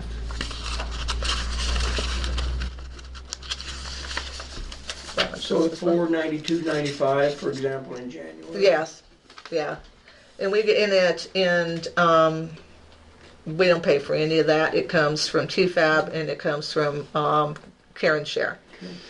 And that's a monthly value Yeah, of frozen refrigerated refrigerator stuff that was handed out. Yes, because he's got poundage and then total stuff. This shows what we got from TFAB. What it doesn't show is what we get from Care and Share. And they give us stuff from Care and Share, like breads and pastries and some type of stuff that's not on here. But we got from TFAB is, we'll get like rice and powdered milk and canned Care and goods. Share, you're speaking locally here of our Care and Share. Well, Care and Share, no, Care and Share is a state thing, Okay. and then they bring food to us, and then they also take it to our local share center. Okay. Yeah, they also take food down there to them too. That started a long time ago, way back when, and that was when they had all the butter and cheese that they had excess, and we started giving out butter and cheese. Oh my gosh, that had to been, that was probably 20 some years ago, and now we don't have butter and cheese anymore, and we give out canned food and rice and that type of stuff, powdered milk, juice, that type of stuff. And they come here to receive that? Yeah, we do it at the Scale House on the south end of the Scale House. Mm-hmm. We have freezers in there. We have 2 freezers in there. No, 3 freezers in there and 1 refrigerator in there. Because we do get frozen. We were getting frozen like chicken and hamburger and that type of stuff. Sometimes we get that, sometimes we don't. In the summertime, we get potatoes, we get carrots, we get all kinds of interesting stuff through that. So, okay, I know I threw a lot at you at one Very time. interesting. You administer about $600,000 a year. Probably. Has that gone up over the last 5 years, or is it down, or is it average? And It's gone up. The food assistance, food assistance has gone up. We are serving more households on food assistance right now than we've ever done. Mhm. Yeah. And TFAB, that kind of just up and down. But yeah, so we're the seeing county is more. growing, Oh yeah, we're growing in need. in need. Yes. Yes, indeed. Interesting. Wonder how we compare to other counties, Well, talking to percentage. other counties, they're all counties in Colorado. Colorado in general is seeing a huge influx of people coming into the state. Yeah, I wonder why that is. well, and it's also what they call a central located state. And part of it is they also say they get a lot of people coming into places like Boulder and stuff because it's people like the outdoors and they like that type of stuff. So they see a lot of that, and then we see the other stuff coming in, and it's just Which is why they go to Boulder too. that's why they go to Boulder too. And it's absolutely crazy because if we have somebody that's been on assistance like Medicaid or something in another county and then they come down here, well, we have to get that case transferred to us. And we have one right now where we had a case, it's Arapahoe County, and the mother moved down here. She had a baby, and we cannot get the case transferred from Arapahoe County to our county to put the baby on, because when you call Arapahoe County, you are on hold. I was on hold for an hour, and then cut me off. Try the hotline. Yeah, we have a list of people who we're supposed to email when you want a case transferred. We have done that twice. We get no response. We have been on the call for over an hour. I had the same problem with Adams County until I finally got a hold of some woman and said, I have a food stamp application here that I can't process because I can't get you people to answer your phone and transfer this case to me. And she goes, I am so sorry, I am so sorry. And she worked with me right then and there. But it took 30 days before I could get that one transferred. And it's just because of the volume that they have as well. Please share that with me if that happens again. I will get a hold of the state. I've spoken to several people up there. You get I'll make into it go from the top down. Yeah, it's the larger counties. I understand. Please ask me. I'll help you. Yeah, because it's Adams, Denver, all of them, even El Paso. We have a little bit better luck with El Paso, but they all have those phone things where you got to do this and this and this, and then. And telling the people, to do that. Most of them have cell phones. It's eating up their minutes. You don't have time. And we just put it on speaker, and then it just goes. And then sometimes they'll answer the phone. But the other day when I started, I was number 8 in line. It got down to number 3. I'd been on for an hour, and I got down to number 3, and all of a sudden it just disconnected me. And I'm like, are you kidding me? And now the poor girl is getting bills from the hospital on this baby that should be covered by Medicaid, but we can't get the case transferred down here to put this baby on. But yeah, but it's all over the state. It is. It's just all over the state. So, okay. Okay. Just one last question, if I may. Now that the budget's done. Oh, okay. Probably an inappropriate time to even ask this, but are you staffed appropriately for the caseload we have? Well, my biggest problem is space, as you know. And that's everybody. Yeah, and so I'm hoping that we're going to be, right now, December is just always a push thing. And we have mentioned this to Healthcare Policy and Finance, who administers the Medicaid program, that when this was set up with this marketplace and stuff, that it happens at a certain time, and it's open enrollment now, and it goes until December 15th. So everybody is in a panic about getting this stuff done by December 15th. But besides that, so once you get them on, then every year they have to do a redetermination. So now we put on 100 people. Well, now we have 100 people to do a redetermination for, and now we've got another 100 people coming on, and it's all in this one short period of time. And we get some very small incentive monies for getting cases processed timely. And we have said, I don't know how you expect us to do that when we're being hammered in this month of December and part of January. And they told us, we understand that, and we have talked to people about this, but unfortunately, we can't change that. But they do give us a little bit of leeway in the month of December if we don't get these cases processed as fast as we should, just because we've got the volume that we have. But I don't know. But in answer to your question, You always could use We more. could always use more, and we're trying to utilize and train some people to do some different stuff, so that's taken it off. Like Rhonda and I were the only ones that could issue the food stamp cards. So well, now we've got Stacy being able to do that, so she can do that if we're busy doing something else. Or if Rhonda and I are out at office at trainings, we need somebody in there to be able to issue those cards. So we've done stuff like that. And so we're, it's just, this month is always just a real hard month for us, so. But thank you very much. Okay. Well, thank you. Okay, and I'm going to fix this and I'll bring this back and then you guys can do whatever. Sounds like a plan. Okay, Thanks. all right. Yeah. Thank you. Okay. No anomalies this month? I didn't ask that question earlier. No. Okay, that's all I want. Not this one. Not this one. Thank you. All right, thank you, ma'am. Thank you. And I know I threw oh, here it is. I knew I threw a paper clip somewhere, but I couldn't find it. Next item of business on the agenda is a staff report from the treasurer. Brenda is contacting her by phone currently, so we will have a minute.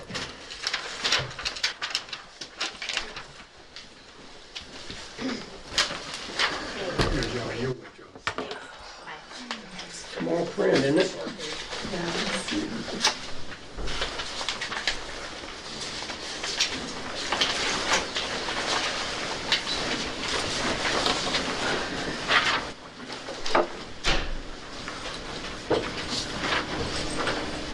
Good morning. Good morning. How are you? Very holiday. Nice to meet you. Yes, you're looking festive. Yeah, you are. Thank you for coming in. Okay, you have your copies. Yes. Yeah. Here's the original that you're gonna need to sign, and then I need it back. Yeah.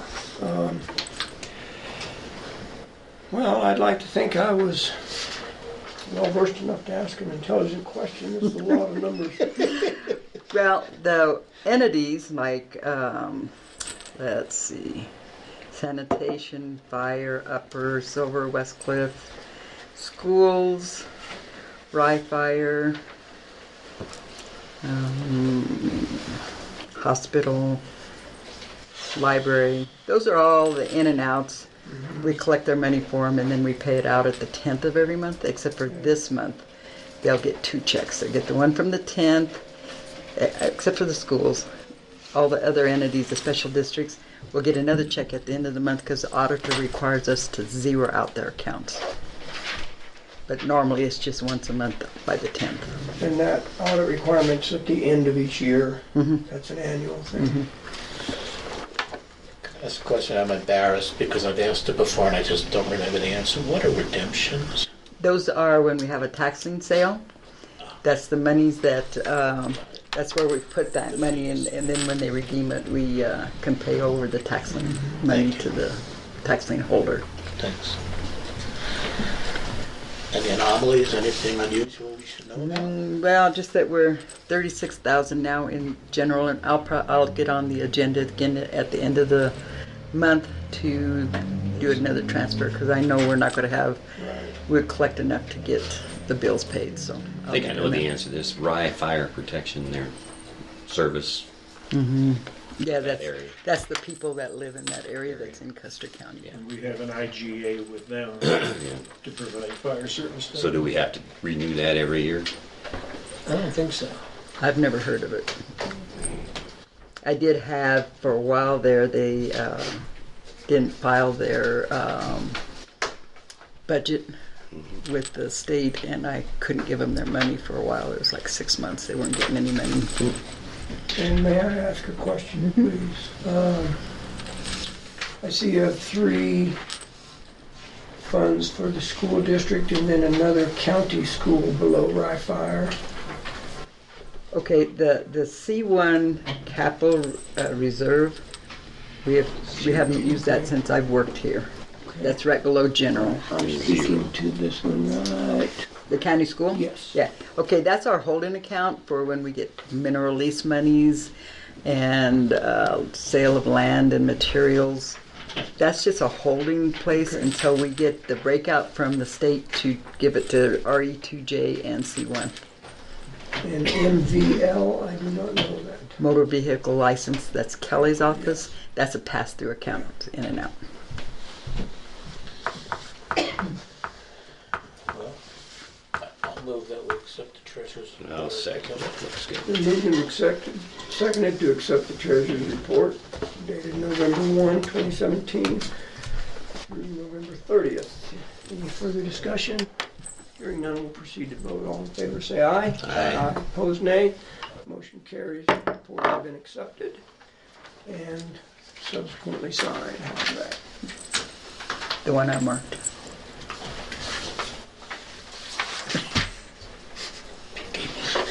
Thank you, we'll switch it in. Thanks for the personal help too. The other- Oh, you're welcome. Okay. It's almost painless. Okay, thank you.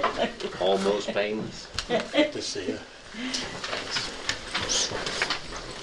Put it on your desktop. Thank you. Okay, any other old business, gentlemen, come before the board? Obviously, the final budget approval was under old business. That has been taken care of. Anything else? No, sir. We'll move on to new business. I was thinking about this morning, because we don't have any old business, it doesn't apply, but we'll move to new business. On the November 22nd meeting, the board voted to adopt a policy of public comment on any agenda items, with the caveat that that public comment is open and acceptable on agenda items that the board will be voting on. So, gentlemen, do I speak correctly? So, yesterday, I don't think we did a great job of adhering to that motion, and I thought this morning, we need to revisit that and just And they should be invited to talk. refresh, yes. So, so with that in mind, we'll move to new business. Ms. Cartwright, Fair Board? I'm not with the Fair Board. I'm here to talk to you about the Fair About the Fair Board, okay? Now, Tom Flower? how are you, dear? About the Fair Board as who? as a 4-H shooting sports instructor. Okay. Okay. And I also have two other leaders here with me as well. The biggest thing You want to is introduce them? Bill Baker and Aaron Saraceno. Good morning. Morning. And just so for the record, I do not believe there's anybody here representing the Fair Board. Okay. I don't believe so. I didn't see anybody Okay. here. All right, go ahead. The biggest thing, they have a revolving door, to put it bluntly. They've been the same people in the same position since day one. They don't care about anything in 4-H except for livestock. This is their ideal of a protest if you have a problem with them. It only mentions livestock. It doesn't mention any indoor projects at all. It doesn't mention shooting sports. It doesn't mention entomology. It doesn't mention anything, public speaking, nothing. They are bent that it's all about livestock, and it's not. That's not what 4-H started for. That's not what 4-H is for. It's to get these kids a life skill that they can carry on. And okay, if they want to be ranchers, that's fine. But they still have to know other things too. They can't just know about a cow. And it can't be, you have to pay us $50 for us to say yes or no, and then if you're going to dispute it, well, that's another $100. And chances are you're not going to get anywhere. You better bring us up to speed. On your, I'm sorry, on Start, your, start from Charge to make a complaint? they charge to make a complaint. It's $50 to put this in there, and you have to do it within 24 hours put it in where? to give it to the Fair Board. Thank you. And then do they do something with it? They, whatever it is they do with it, and then if you dispute it, they charge you $100 to dispute it. Now, If you mean dispute what What their what decision res- is. decision is there? Do you have any decisions? Do you have anything to show us? Not with me, no. The one thing that I can tell you about is this this county fair. This last county. We had one of our 4-H students Everybody make copies of this. that decided to defy the dress code for 4-H. Say again. He Start over. defied it. We had a student or a shooting kid who defied the dress code. I was his instructor. I brought it to his attention. So did another instructor, Aaron Saraceno. What's the dress code? He can't, nobody can hear you. I'm sorry, he had on a shirt that was not appropriate for 4-H. Okay, Basically what it says is, I don't give a damn. okay. I called him on it. All I wanted him to do was turn the shirt inside out. He basically told me where I could take it and that I wasn't his instructor. So I brought it up to Bill Baker, who is the lead instructor and a Fair Board member at the time. He told him, turn your shirt around. We went to the mother. She said there is no dress code. This happened on a Friday afternoon. During the fair. At the beginning of the fair, because shooting sports takes off But it's at the fair. Yeah, we were at Cactus Flats, but there was no way we could get back here and get them. The very next morning they had fair cleanup. Mr. Baker went to the fair board, and it was pretty much shoved under the carpet. This kid was allowed to go ahead and take his project to indoor, and his indoor projects for shooting sports, even though he did not complete firearms. He completed archery, but not firearms. He was awarded grand champion, along with two He did other. what? He was awarded grand champion on his indoor project. Was he the only one? No. There were actually 3 kids that were awarded grand champion. One of them should have been an intermediate grand champion, and it was taken away from him because they didn't, by a parent, because they didn't understand. They didn't separate it like they should. This parent thought that there should only be one grand champion. That's not how it works. With you have a reserve and you have a grand and you have the rest. But the way it came down in judging was that there ended up being 3. There should have been a senior, an intermediate, and a junior grand champion. Thank you. There was not. There was only one, and he was allowed to go on to state.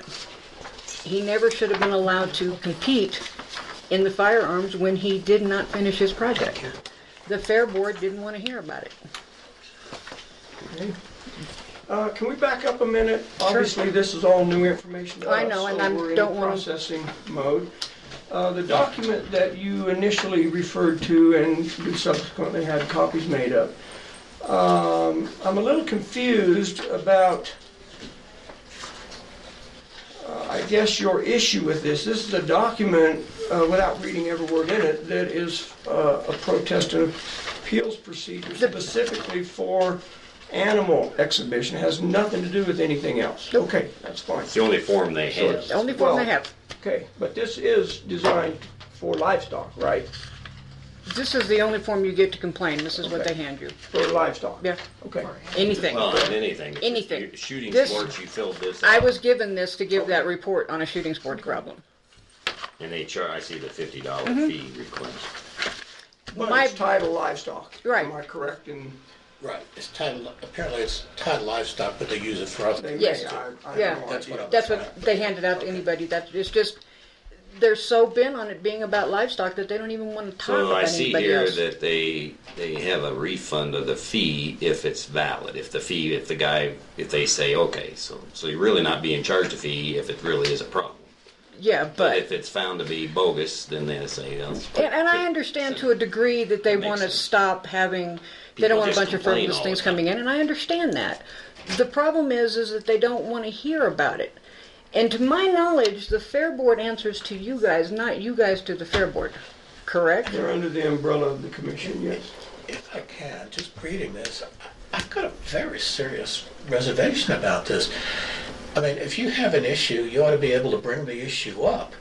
And if you don't happen to have $50, you don't get to bring an issue up. This is, it looks like. That's what they tell I've you. never seen this before. and I've never even heard of it.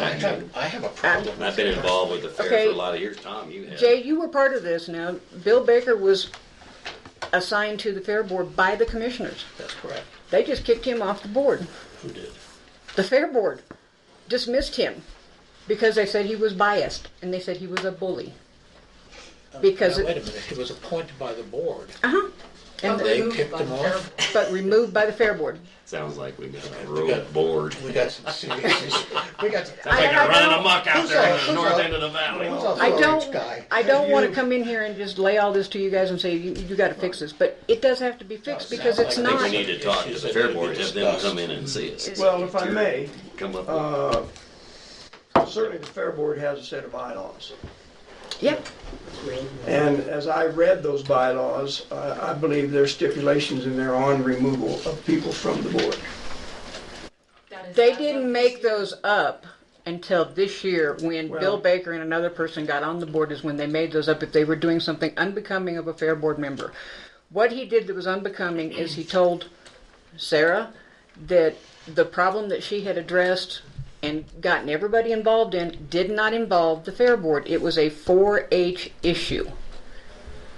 That's what the fair board had a problem with him with. Okay? Whether that's right, wrong, or indifferent. The problem is that they don't think they answer to anybody but themselves. You cannot get minutes from any of their meetings. They're supposed to be in the extension office. They're not there. You can get minutes from their meetings because I have them. So I don't know who you mean by when you say you cannot get minutes. Me. Okay, then Other people that I've talked I can't to. argue that point. My comment was to you two gentlemen so that you do realize they Please operate do. under a set of Obviously, bylaws. I'm confused. And so, what would you like the commission to do? I just feel like you guys need to be aware that the fair board is not, in my opinion and several other people's opinion, is not operating in a way that's fair to the kids of Custer County. So you want us to review Yes. their process procedures? You ought to. Can I make a suggestion? Certainly. I'm not the fair board person on the board, but just as a board member, maybe, and I'm not looking to get into a big fight, No. but I am looking to take care of our children, Right. and that's what I'm concerned about. So maybe if you could write, and I don't mean to give you homework, but if you could write down, here are the issues I see, Okay. and then give us a list. Right.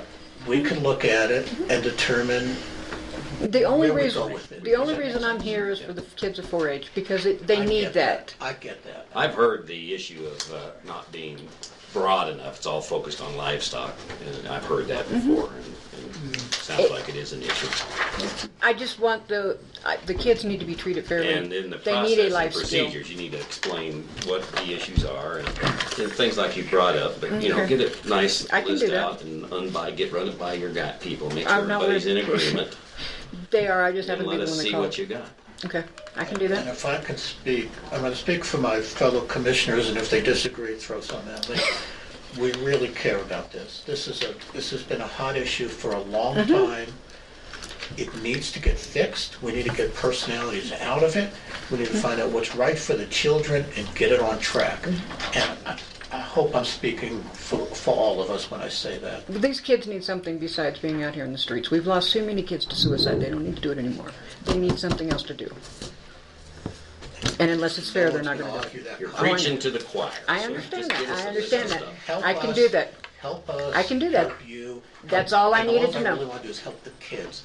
That's all I wanted to hear from Whether you guys. you're on the board or not, that's another issue. I don't care about I don't that. care about the I'm kids. not that, but I didn't expect you guys to put him back or fuss at the Well, board or we anything want to else. straighten My out thing the is, process. they need to understand that it's kids. It's about kids. It's not about livestock. It's not about me. It's not about you. It's not about anybody that's an adult. It's about those kids. You hit it on the head. Help us, help you. I What can was do your that. name again? Beth Cartwright. Beth Cartwright. Cartwright. Yeah. And I'm not related to Haas or I figured. All right, thank you. Do you have the range? If I did it, no, And don't ever hesitate to come address us with concerns. And that goes for anybody, anytime. I appreciate it. I just needed to do it at a different time frame. Sorry. That's okay, I'm not that smart. Library Board. Mr. Sean, how are you, sir? Good to see you. Thanks for being here. I'm sorry for the delay. Sean, how are you?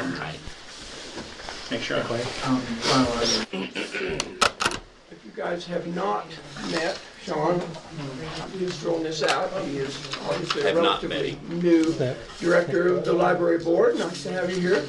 You got one fan? got one Actually, you got a lot of fans. Thank you, Sean.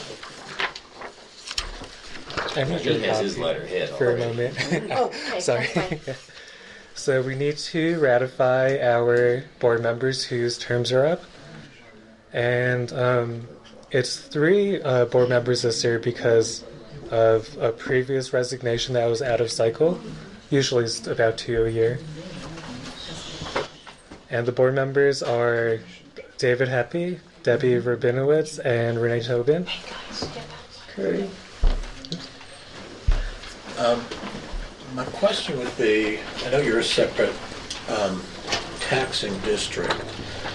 I believe that's correct. Is that correct? Yeah. Okay. Special district. Is it appropriate for us to do this now, or is it more appropriate to do this when we do our board appointments? It's always been done this time of year. Okay, that's fine. I just didn't know the procedure. Yeah. Thanks. So in December, you ratify our new board members or renewed board members, and in January, we elect their positions at our board meeting. Okay, sounds good. Doesn't it have something to do with how you guys, I can't remember, she always used to explain that. The reason that they do you guys now instead of January has something to do with your rules or bylaws or something. Do you remember that, Clint? I don't. I just remember there was a reason why it was always done in December. We, our board is established first before the positions are. Maybe So that's what it is. yeah. You have to have your board in place by the end of the year. Maybe that's what it was. And it is a recommendation of the board that these folks get renewed for a 3-year term? Yeah. I'll move that we authorize the West Custer County Library District to renew 3-year terms for David Hepp, Debbie Rabinowitz, Renee Tobin for the West Custer County Library District Board. I'll second. Been moved and seconded to ratify the 3-year terms for David Heppy, Debbie Rabinowitz, Renee Tobin on the West Custer County Library District Board. Any further discussion? Hearing none, we'll proceed to vote. All in favor say aye. Aye. Aye. Opposed, nay. Motion carries. Those have been Thank you. ratified. And just for your information, sir. Yeah, now we have the fun stuff. Oh, let me finish Okay. with this real quick. Do you have a copy of this? Let me hand that back. Okay. Instead of Thomas, it should be either Tom or Tommy. Oh, okay. Okay? Is this fine for this meeting? Sure, yeah. Okay. Absolutely, just for future.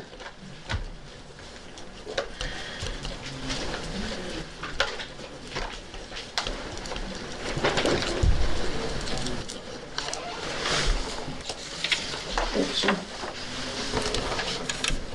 Can I ask a question? How do you pronounce your last name? Barry. Barry, okay. And Jay already has a library card, I do. but the 2 new commissioners do not. So I'm not going to check your ID because I think the county already did that. We're legit. I'd check them. Yeah.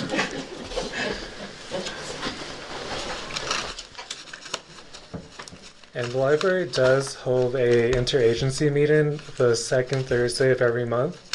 And I would like to invite a member of the Board of Commissioners to attend. That can be up to you guys who does, or all of you. Say the date again. The second Thursday at 11 a.m.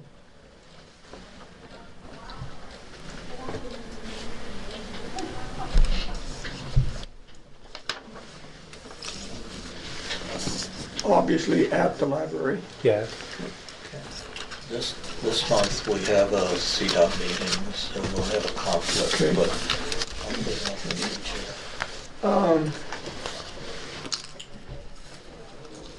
I always enjoy learning things. I'm assuming because of the first question on this blue card, which I'm assuming is a registration to become a member,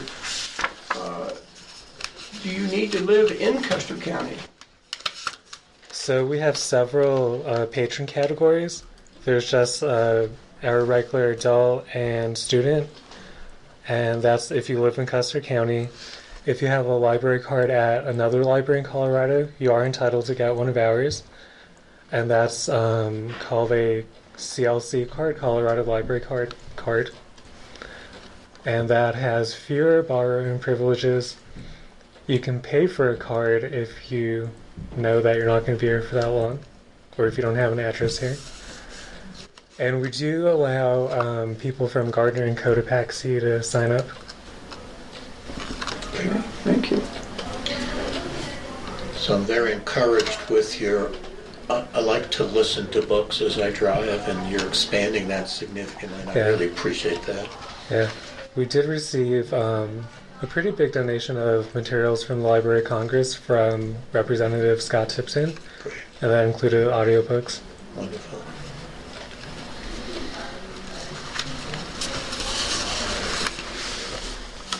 Your computer guy's pretty awesome too. Yeah.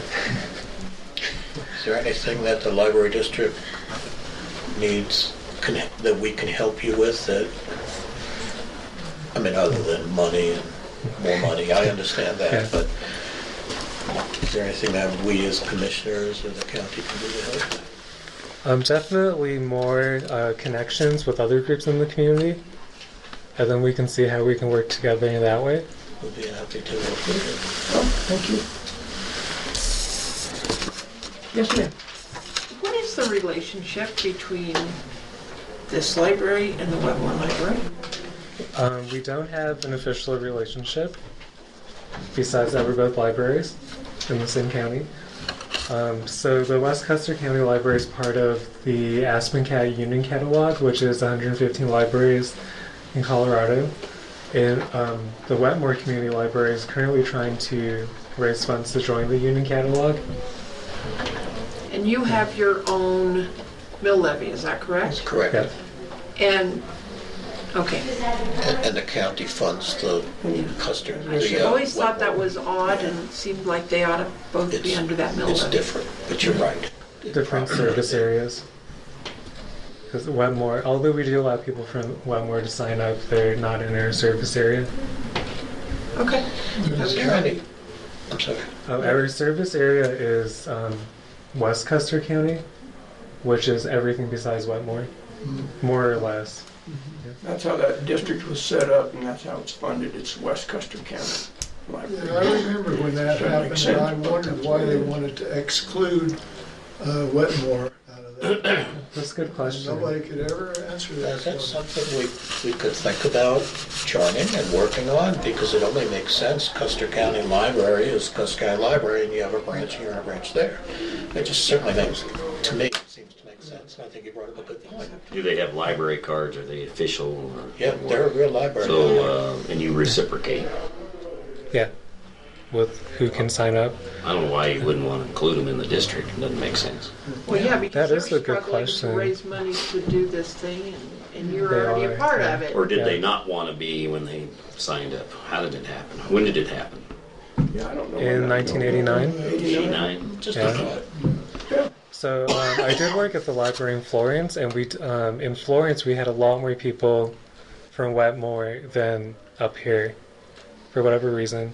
Might be road conditions and Probably. weather. Yeah. There are quite a few folks down there that the altitude difference makes a big difference. So are they part of the Florence stuff still? If you live in Wetmore, you can get a Florence card, but there's no official. You have no money Convenience. Yeah. from the group. And that would be, I just think that's a shame that they can't pair up with the one up here so that they can get more funds. I absolutely think that's a very valid statement, and we'll look into it. Or another remote levy in that area. Wonderful. All right, sir. Well, thank you. Great. Thank you for the Thank you. library card. I had one quick question. Do we have the ability to download to other devices books on e-readers? Yeah. We've got a great library. Thank you, sir. Appreciate it. Good to see you again. Good to see you. Thanks. Welcome Nice aboard. meeting you.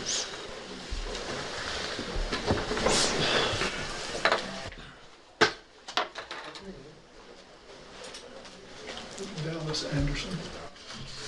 At this point, we would accept comments from the public, if there are any. Public's gone downhill since this morning at 9 Public's o'clock. getting bored, Tom. Yeah. Yeah. Now we're the potted plants. I thought I said. Any comments from the potted plants? Welcome any public comment. That would include you guys. Why don't we do an executive session? That'll perk them up. Ooh. Don't go there. Hearing no public comment, Chair will entertain a motion to adjourn. So moved. Second. Been moved and seconded to adjourn. All in favor say aye. Aye. Opposed nay. Motion carries. We are in adjournment. Okay. Thank you. We're coming back For 1:30, is that right? Yes, 1:30 in the courtroom. It goes on. Court security meeting. I haven't generally been involved in that, but if you want me to be there, I can